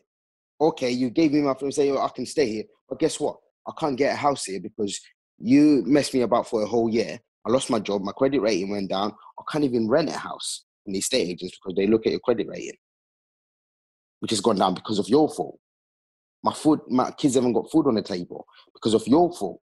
I lost my position because of your fault. I was going up and working my way up the ladder in work, and I lost all of that because of who? Because of your fault. And nothing has been done to compensate for that. But this is what I say. This is why I said this the other day on the previous podcast on Black Lives Matter one, and I think I might even mentioned it on COVID-19. We, until there's people in position, and to be fair, if I was being genuine, if I was being brutally honest, based on my views and opinions, I don't think it's going to happen until it's the time's up from a biblical standpoint and a spiritual standpoint. But anyway, my point is, until there's someone in power, remember, like I said, if you look at cabinets, until there's people in power that understand and are a representation, and if I use like I used the Home Secretary history timeline of people in that position, there's no black people in there. We are in this on our own. This is why it's so important. This is why, and they're probably every podcast I'm going to say the same thing, because it's so evident if you look at this and all the topics that we talk about. It boils down to the same thing. And we've got people we've got people now in this day and age that says, oh well, all lives matter. Back then it was, oh, they're taking our women, they're taking our jobs, they're taking everything. there's never going to be an understanding. And going back to what T said right at the start in terms of understanding the difference between or what an illegal immigrant is, if there's people that are ignorant, like we mentioned on the Black Lives Matter podcast about there being a difference between like outright racism and ignorance, and if you have a conversation with the ignorant people, that might open their minds up. There was an ignorant, in my personal opinion, I don't know the numbers, I haven't seen the facts and figures, but from what I observed, there was ignorance to why people voted for Britain to be out of the EU. And it was solely, and a lot of it was down to just immigration, because there's an ignorance to understanding what that actually means and what immigrants mean and stuff like that. So listen, until there's someone, a representation where we can kind of bounce back and actually have balance in terms of these conversations. There's no point having a whole kind of what's that house called, like House of Parliament or Commons, whatever it is. Like, there's no point this talking, even if you've got someone like David Lammy or what's the lady's name? What's the black woman's name? Patel. Oh, Diane Abbott. Diane Abbott, or Diane Abbott.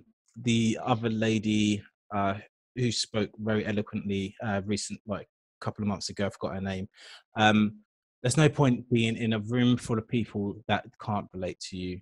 You might be able to touch the hearts of the people that look like you, but when it comes to making those decisions, you're just speaking into the wind, man. That's how I feel. That's why they're given mediocre roles, because they know they can't make real change. For me, like you said, I'm with you 100%. We're on this. I'm saying, I'm not promoting separatism. I'm saying we need to build our own, because they don't want us on the same table. That's not promoting separatism. That's just saying, look, let's accept reality as it is. The reality is we're not wanted on this table. So that's fine. Let's build our own. To me, build our own table. But the thing is, but where are we going to build it? That's the thing. Because they won't let us build where we want to build it. That's the problem. That's the question, and I guess I think we alluded to this before. Like, we have to understand. I think T mentioned it on the previous one as well, that we understand the game is rigged, and we have to understand. And I think I mentioned in the previous one in terms of choices that we don't have much choice in certain things. That is the reality. I do still feel, and I think going back to what Kay said in the previous one about kind of building a nation, it has got to start from within the home. I think we just need to kind of do that. We all need to kind of have that mentality, and who knows what the kind of product or the end product of that is, or the byproduct of that is. It may mean that actually, like I said, I'm not promoting separatism like that. But if, for instance, look how effective the bus boycott was. Now, I'm not saying that we're going to boycott a bus at the moment. So what would you feel is the solution then? Just start doing something that we haven't done before, like consistently, and just build a base on the lands that we live on. Yes, like Jay said, like, where do we do that? Let's start within the home first. Have we tried separatism yet, or have we only talked about it? Well, it was tried in America, but we haven't tried it here. And what happened when they tried it in America? They destroyed it. No. What happened? That's their problem. They became violent. What happened to us when we tried separatism? We were killed off. We thrived. No. We thrived. No. We thrived, man. Yeah, thrived. Yeah. When you tried separating, we did. We thrived. Oh. That's what I have to say. But guess what, though? The thing is, where I'm coming from is this: they might not allow us to build the table, but we can lay the foundations that are solid, that our kids and stuff like that, they can keep building and building. Yeah, we will get there. Wherever we are, we will get there. Let's go on then. Go on. What you said? Let's be real here. What I was going to say was, we can build a foundation, but we always only ever seem to be at that foundation stage. We never seem to kind of get past that, because there's always an obstacle put in the way. For me, I've got a different view. We have to take ownership. Sometimes we're not together. Why? That's who puts that more obstacle there? Sorry? who I'm just putting it out there, who puts this obstacle there, this unforeseen obstacle that always seems to trip us up every now and again? Both sides. So the here's my system thing, which we Kane. fight against. Yeah, But I'd say here's my both sides. thing, Yeah, Kane. bang, you bang on them. Here's my thing. If we know the system is rigged and we know there's obstacles there, we see them. But for me, we still fall for those obstacles. That's my problem. Yeah. We know there are obstacles there, but we still fall for them. Why is that? So we need to, as a people, as a nation, we need to get together as one. Yeah, but some of those obstacles are hidden. Of course. They're not always in plain sight. Yeah. They're not, but we know they're there. And what I always love We do is know how there's an expectancy for people who haven't healed, haven't had the chance to heal, to act as if you have the ability and know-how to make yourself succeed.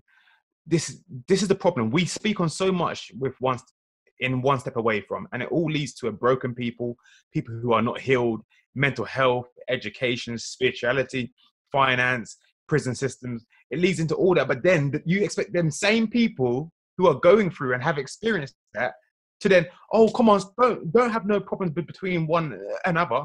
Well, of course you are. If you put starving animals in one cage and they're only one species, you're going to look at one another a little bit funny after a while. And you're the same species. So don't have some sympathy. Have some sympathy with what we have gone through, and don't have an expectancy for us to work well mentally or as a people when we've never had no cohesion since we were stolen. What I'm basically getting down to is that we as a people, as a nation, we need to have a form of treatment in order for us to get back some ownership of who we are as a people in order to build. And the expectancy cannot be expected to someone who's untreated to act in a quote unquote normal fashion. And that's what's being missed. Hey, how do we get that treatment? Well, that treatment comes from this. What is the number one thing that plagues our nation? Well, there's a plethora of things that plagues us as a group of people. Okay. How do you know where you're going to? You must first do what? Plan a journey. You've got to know where you're at. Where you're coming from. Thank you very much. To know where you're going, you have to know where you're coming from. Yeah. We haven't healed from that age-old, who are you? Now, if you don't even know who you are, and that's purposeful, taken away by the same country and others that we're talking about, if you don't even know who you are, how can you be expected to know where you're going? Yeah. So that's the reason why we integrate. We integrate so easily with any other culture or any other people, and we feel no way. Why? Because we don't have our own. We don't know our own. Yeah. Yeah, but the reality is when we do segregate and build up on our own, we've proven that we can build just greatness. Just greatness. Look at what and thing is though, it's not only other cultures and other nations recognize how well and how good we are at constructing and building up nations. Why? Yeah. Because they called us to come over and build theirs. Yeah. Now, why don't we see that amount of power that we have within ourselves? If we spend that same amount of energy, and no disrespect to my grandparents and to other people's parents who coming over, imagine if we turned that same energy to build up someone else's land, to build up our own. Yeah. And this is the problem with integration. We are more concerned with building up someone else's land than saying, you know what? I'm not spending my time and my life and my effort to build up someone else's land. I've got a land myself. Let's build that up. And that's the problem. I think you touched on something really, really important, because the fallout of this whole Windrush thing, another fallout is what effect did it have on the countries that we were taken from? Yep, 100%. If over 30% of our skilled labor workforce was to come over here, and only a minute percentage even returned, what is that doing for the countries in the Caribbean that they were taken from? Yeah, but you guys, I agree with, in terms of where you're coming from, I agree with it. It goes back to your point, Jay, like where do we, so we talk about, okay, when separatism was successful or where we thrived, where was that? In America? Is that what we're Yeah, talking Yeah, you got about? like Black It Wall was. Street and things Okay, like that. okay. When But this is the same. This is the same place that still has a constitution that could easily wipe us out at any given moment. Yeah. Yeah. So and it's okay. Let's build. So if we didn't take that 30% of people or of the skilled labor workforce from the countries that Windrush is kind of centered around, Mhm. do all those and this obviously in terms of the time of this recording, do all those countries have independence, like actual real independence? No. No. No. But culturally, they're more connected. They're more connected than over in the UK. Agreed, Culturally, they have a agreed. better chance of thriving than in the UK. And my personal opinion is that was done on purpose to take them away from those countries after the war, bring them over here, use them not only to build, but use them in the NHS, put really skilled people in jobs as like bin men and drivers. These people came over, they actually had trades. Yeah.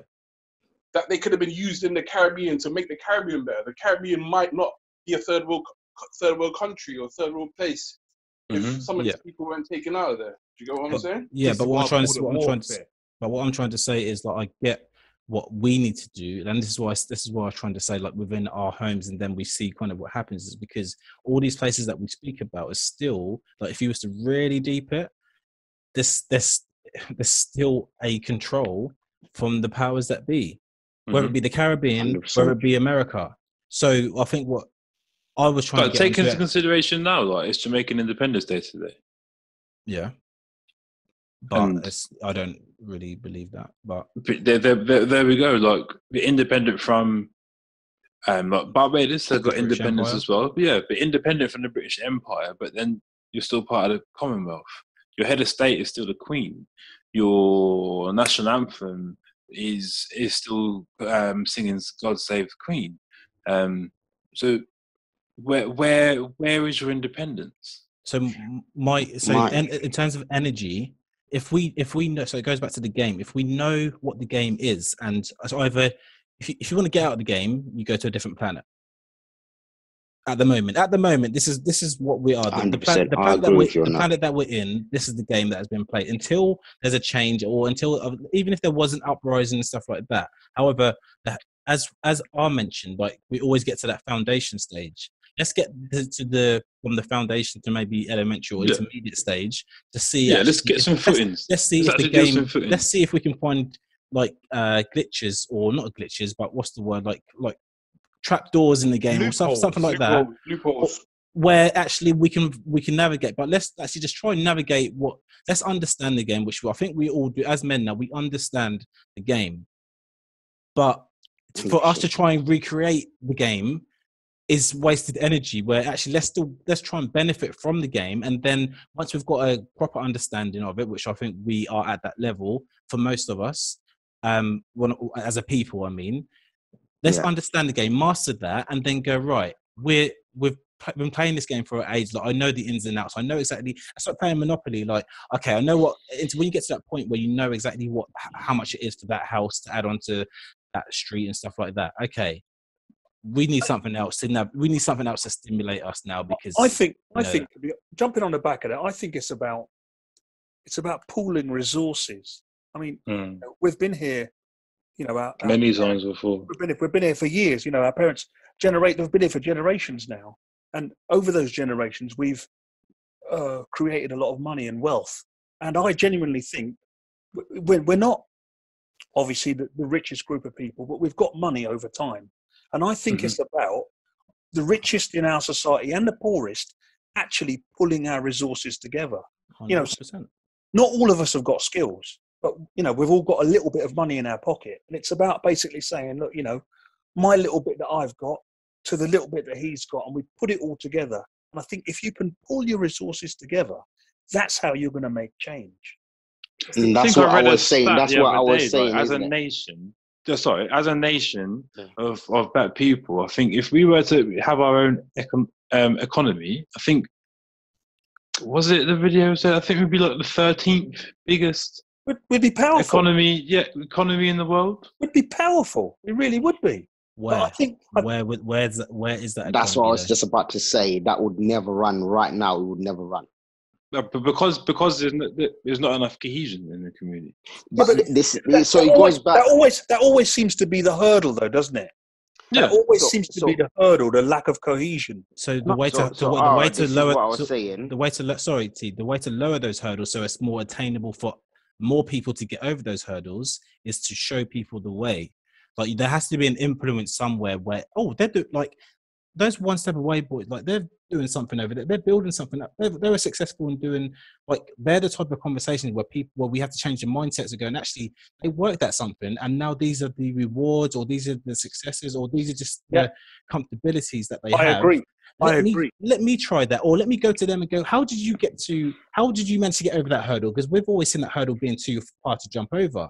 So to lower the hurdles for other people, I guess collectively we need to figure out a way to get over that highest hurdle. Right? If we as a collective, as one step away, we need to get over this hurdle, and then we can show others how to make that. And then it becomes like, oh, actually, that hurdle's not that high when you think about it. We just need more people. More people, yeah. But that's the mindset, I guess. I think we are there in terms of that mindset, but this is what, and it goes back, that's why it's all linked. It goes back to kind of being mentors or role models and stuff like that. We have to start making that a reality. 100%. I think there's a saying that says a problem shared is a problem solved. halved. Yeah. Yeah. For me, like I was saying before, we need to get together. And Kay, you said about we are broken, right? But let's be broken together. Let's heal together. Because I could be a month into my healing, but you could be a year into your healing. So 11 months of healing processes that I've not done yet. So you can help my healing process. 100%. You can help me heal quicker than you did. Yeah. That's my thing. That's why I'm with But you on that when you though, say- everyone, it's like as a people, we've not been allowed to grieve. Of course And not. through grieving, you learn so much more about yourself, those around you, what you really are capable of. But I just think there's been, call it a hurdle we've not or been an allowed. atrocity We've not been to allowed be able to do that. Yeah, we've not been allowed, but at the same time, I still think we also have some form of ownership to say we're not allowed, but we're going to take it by force to grieve and heal ourselves. Not violence. I'm not saying violently or whatever, but I'm saying as a commitment, like you said, Ems, where as a collective, a revolution was never sparked by many nations. It was sparked by a few. As a collection, we can say, listen, this is what we're doing. And we should improve that it works. And then by that, things will snowball. Other people will join in. Do you know what? Like you said. We are the most creative group of people on earth. You know, you go back to, I think I had a conversation with Kay earlier. We were talking about these, black inventors from way back when that were involved in the internet, that were involved in, I remember as a little kid, someone telling me about the cat's eyes that are on the road. That was invented by a black man. Yeah. The light bulbs. The light bulbs as well. The light bulbs as well. I mean, so what I'm saying, The filament, what I'm saying is we've already got that ability. We've got the ability to make things, so we can easily have that ability to be collective. The JD that everyone orders, JD and Coke, who invented that? But you're right. But they have what we need to understand, which we do. I think we do. But what we need to make more people understand is that creativity, because there's an awareness of that creativity for whatever reason.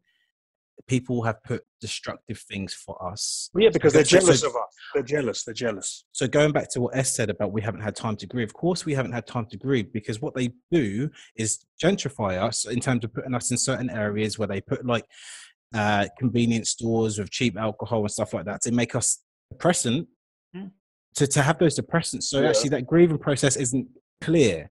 It's just it just puts us in non-existent. Yeah, because it puts us in a deepest form of depression or anxiety or stress of all the things that we've had to endure, even the things that we don't think we've had to endure. That pain that's had to been endured through generations it's never healed because we're put into these confined spaces or certain areas where we think, oh, we live in this poor area, or we're all like, that's put in there. That's put in, like, as we're here now, like this is how deep it goes. This is what we're trying to climb under. These are the hurdles that we talk about. Yeah, it's the It's psychological the fact that we see. I'm glad you mentioned about kind of we always seem to be at that foundation stage, because that foundation stage is when we get to the race and we go, oh my word, actually, I've trained so much for this race, but I've now seen the hurdles in real life. I don't think I can do it. Maybe I'll try next year. Maybe I'll try for the next Olympics. Like this, that's the mentality. I don't think so, man. I don't think so. I think they train so hard, but they raise the level of the hurdles that we've been training so hard for. When we actually get to it and they know that we're coming, they actually raise it. So we physically haven't even, we're not even ready for it. Because when we get there, it's like, oh, we've been training for this, and now they've raised the expectations and the hurdles so much higher that it's like, what's the point? Yeah, I agree. Go back and train for that. Let's go back and train for that. And then by the time we come back for the next Olympics, it's like, oh, they put some spikes on it and man has to pole vault over it. And that's why we're saying we don't have to run the Olympics. We don't have to jump their hurdles. Let's make our own hurdles that we've been training. But we don't need hurdles. That's the thing. No, but I'm just. We don't I'm need just hurdles. saying, We need stepping stones. That's what it needs to be now. Yeah, I'm just saying, as in figuratively, like, you know, I know said about analogy. hurdles. I know So for me, it's like, okay, what we're doing then, once we realize, okay, they've up to the level of those hurdles, we're then giving up. Yeah. Then that shouldn't be the case. We shouldn't then be discouraged by that. It should be like, listen, if I'm going to run through those hurdles, not jump over, but run them through, then I'm going to have to run them through. Mm-hmm. And it's not only that I'm going to have to run through. It's your brother to the side of you and your sister to the side of you that you need to run through with them. Because not everyone's going to run at the same pace. It's people have to. We have to go through this together. And the main thing is to show. The main thing is to show that it can be done. I'm going to use an example, like for the boys that who went to school. We went to school together. You remember You remember when we created our own little game in the playground? Remember? Yeah, e-ball. Like e-ball, like where I created that game. You know what I mean? Like, whatever. I think I did anyway. Oh, now you want to take that there is the problem. Okay. You see already there. Yeah, exactly. You see what I mean? Right you see what I mean? There you go. Anyway, but my point is. So now I'm gonna take all your money and everything and see you on the street, right? My point is that obviously we just thought, you know what, we created a game to a point where other people saw it and go, can we be involved in that? Like, it was as simple as that, as a simple thing, like using this a basketball and whatnot. But we created a game and we created an energy and a vibe where actually people were interested, and to a point where not only they started joining in with us, we used to walk past at dinner time and people were playing the game, playing the same game. So that mentality. What I'm trying to say is that's how easy. Not easy. It's not going to. I don't want to use that word, but that's how we as people can be influence. So what does that tell you about you guys? It tells you that you've already got the ability within you. We You're the salt of the earth. We have got the ability within us. Yes. To do things, because like you just alluded to, you created your own game. So why can't we create a game for ourselves that we benefit? There you go. You're right. That breeds success. Exactly. And also, let's not forget the environment. Just before you go to what happened to that game though? What happened to us playing that game? I feel like we're still playing it. Seriously, I feel like we're still playing it. What happened to us playing that game? Didn't the teachers? They tried to put a ban on it. Yeah, they did put a ban. They actually did put a ban on it. We were not allowed to play a game that we created. Wow, look at that. Did I really? I can't remember that part, to be fair. Hold on. That sounds a little bit like life, doesn't it? The life that we think. Yeah, I think right, because actually, the bubble, they did. They did. I think the bubble that we created in that little court and the crowd, the buzz, I think it almost went against the authority of the teaching staff. No, do you know what I think it is? You know what I think it is? I think it's a group of black boys that created a game, and you can't do that. That's simple, yeah? Yeah, yeah, you know that what? Simple, you know that what? Sometimes complexities aren't there, man. Sometimes it's that simple as because it's you can't do it. But Jay, did we stop being creative from that point? No. Now we went on to something else. Exactly. We went on to Exactly. something else. But it's just the Do you fact remember that that the time? authority came down on us. Off peak now. But do you remember that time we had wet playground, wet play? Yeah. So we were all inside. And literally, you know,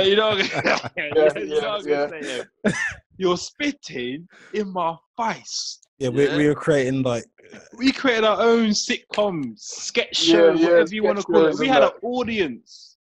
An audience. Yeah. But this is the thing. Like now, sometimes it has to be the right place and the right time. With the current events right now, where yes, they are playing a game with us saying we'll pump in this much money into black businesses or we'll pump in this to black causes. This is the time to take advantage and play them against the system, because we are now saying, okay, you want to give us Netflix have pledged millions, BBC have pledged millions, NBA have pledged millions. Let's use that to our benefit. Because it's the right time, even though we know up there right at the top, they don't want us to do that. But we've got the right time to do it. Let's take advantage of that and run with the ball. Okay. Yeah. That's not even a benefit though, really. That's to get to that equal playing field. That's what we're still waiting for. I know we spoke about this equality thing, isn't we? Someone's gonna have to lose out. Yeah, but that's what I'm saying. But we're all at a deficit. But So that's what I'm saying. Is it really losing out though? No, but someone's gonna have to, because whatever norms they're used to now won't be the norms that are going forward in order for equality to really happen.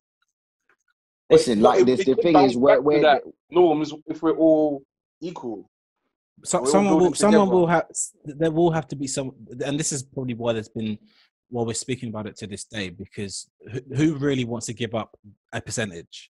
Like, let's look at it like a pie chart. Like, the pie chart at the moment isn't equal, and in order for it to be equal, someone's going to have to give some away of their percentage of the pie for us to get back to an equal standpoint. Now, who really wants to do that? Because we all know percentages. If equality and really mattered and everyone really mattered, then everyone should be able to do that. But that's what I mean. But we understand games, we understand businesses, we understand just numbers.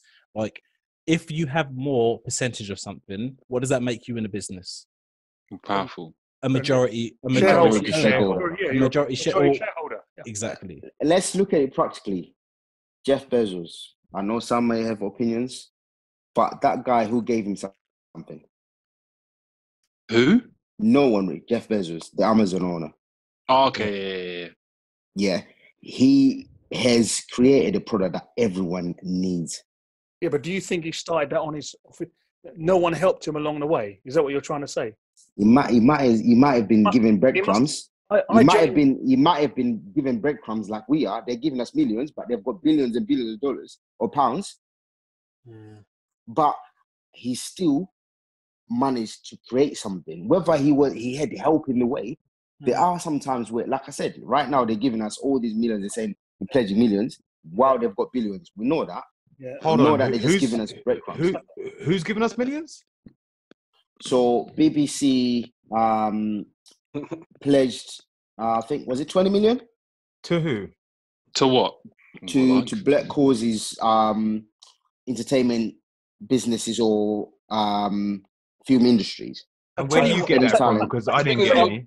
No. He's right. They have pledged it. They've pledged it. At the metrics of it. I tell you what, they're still standing to profit more than the money that they're pledging. Yes, we know that. That's why I'm saying. That's what I'm saying. They've got billions. They're giving us breadcrumbs. We know that.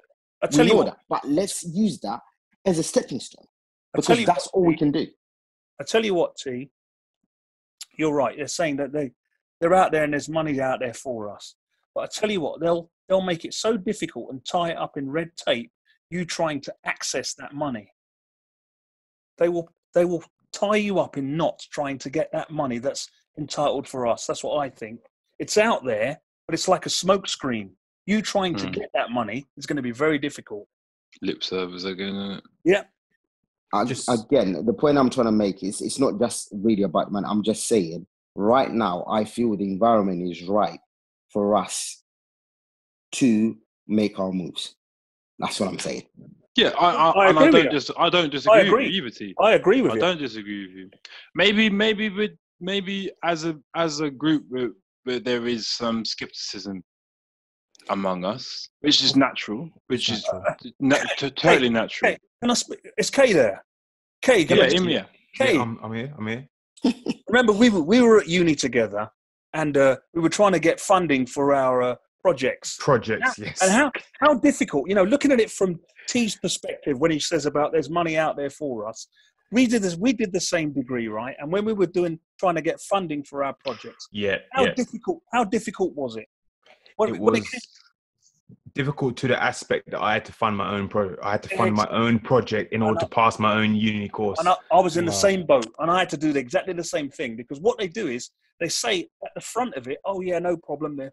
You set up your project. There's money there for you." But when you try to ascertain and get that money, it's very, very difficult. Is it impossible or difficult? We need to be clear on that. Oh, it's difficult, and I believe it's difficult for certain people, because the thing is, when you get funders, they like to come and meet you, and I had to sit down with my funder, and I ticked all the boxes of the threshold. Mm-hmm. He saw where I was working. He saw the group that the money will be going into, and I was dragged through all sorts of tape, and the conclusion was, the answer was no. Exactly. And so then how can the answer be no? Then.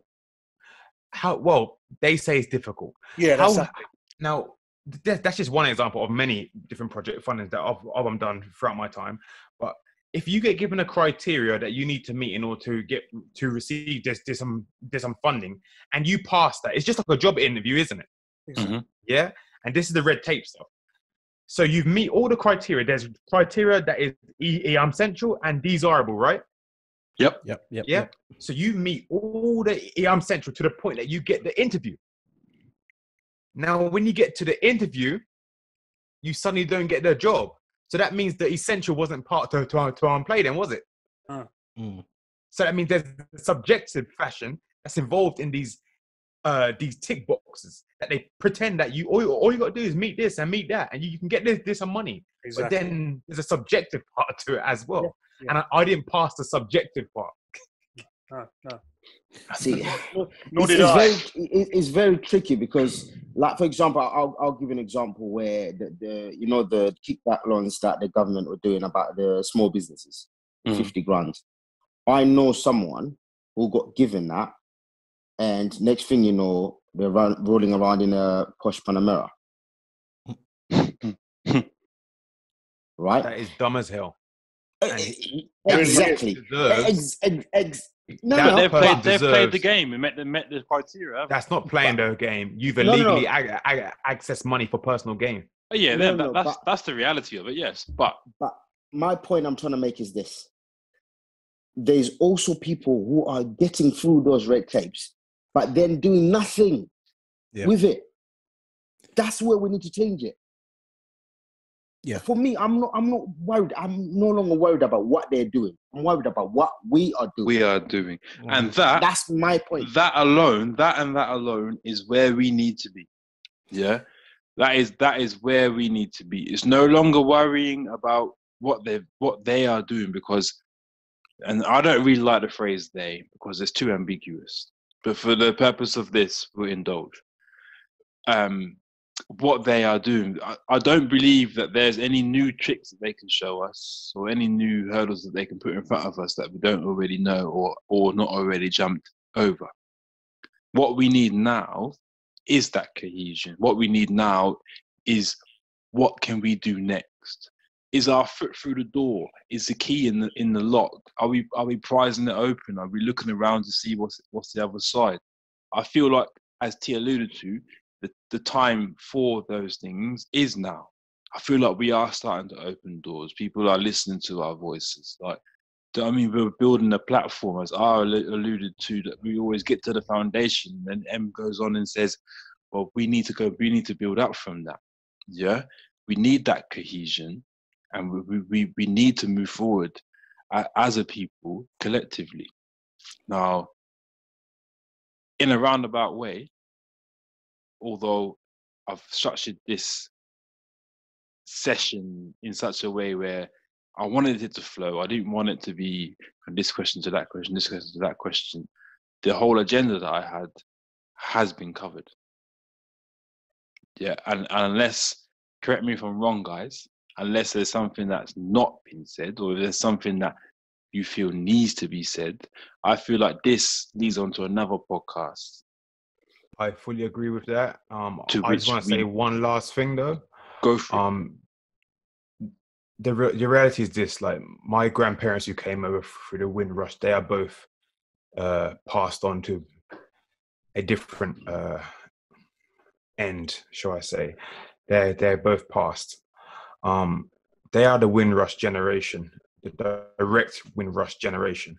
Now, we need to make people like these like proud when they get to look back and see what we done. Yeah, they need to be able to understand that what they went through wasn't for nothing, and that what they went through was a sacrifice that had to be made in order to put their people on a better stead. And we need to understand that all this Windrush scandal, all this Windrush sacrifice that they had to make must be for a better cause and must be for a better end. So if we keep that in our mind, I feel we will eventually get to the right place, man. Yeah, I agree, and I think you can't really put it any better. Just touching on going back to Windrush, I don't believe everyone, from what I've seen, what I've researched, not everyone's had their compensation. Nope. And even though there's been thousands of people that now have documentation, this goes, oh my word, this goes back to kind of what T mentioned about in the Black Lives Matter podcast in terms of Colston, and because it's not his blood, people won't, or their blood, people don't feel the same, have the same empathy. This is the same thing. So when we're having these discussions, it's just trying, for anyone that doesn't understand the severity or the impact of Windrush in its whole entirety, this hopefully this podcast just gives you a snippet of, and remember, none of us here are direct people that came over across the across the, I don't even know what ocean it is. Seas. Yeah, we'll say that for now. Atlantic, so these are just art. So if we've got these emotive discussions and thoughts, just think about what the previous generations that may not have felt comfortable to express themselves how we do, think about what they literally had to go through and whatnot. So there's still work to be done, but I think we've already discussed and tried to kind of create that base of what we need to do. So yeah, 100% K, like we need to, this can't be done in vain. And it's not about big moves. It's not about like, oh, we need to make this amount of money. It's just those steps to kind of just create something stronger than what we already have. Yep. I think that is the closing statement. Nothing that we do now can be taken in vain. There's people that have laid their lives down before us, left their homes, and as a result, we're here. That can't be taken lightly. We've been one step away. We've enjoyed this podcast. Please like, share, comment, and God bless you. Thank you.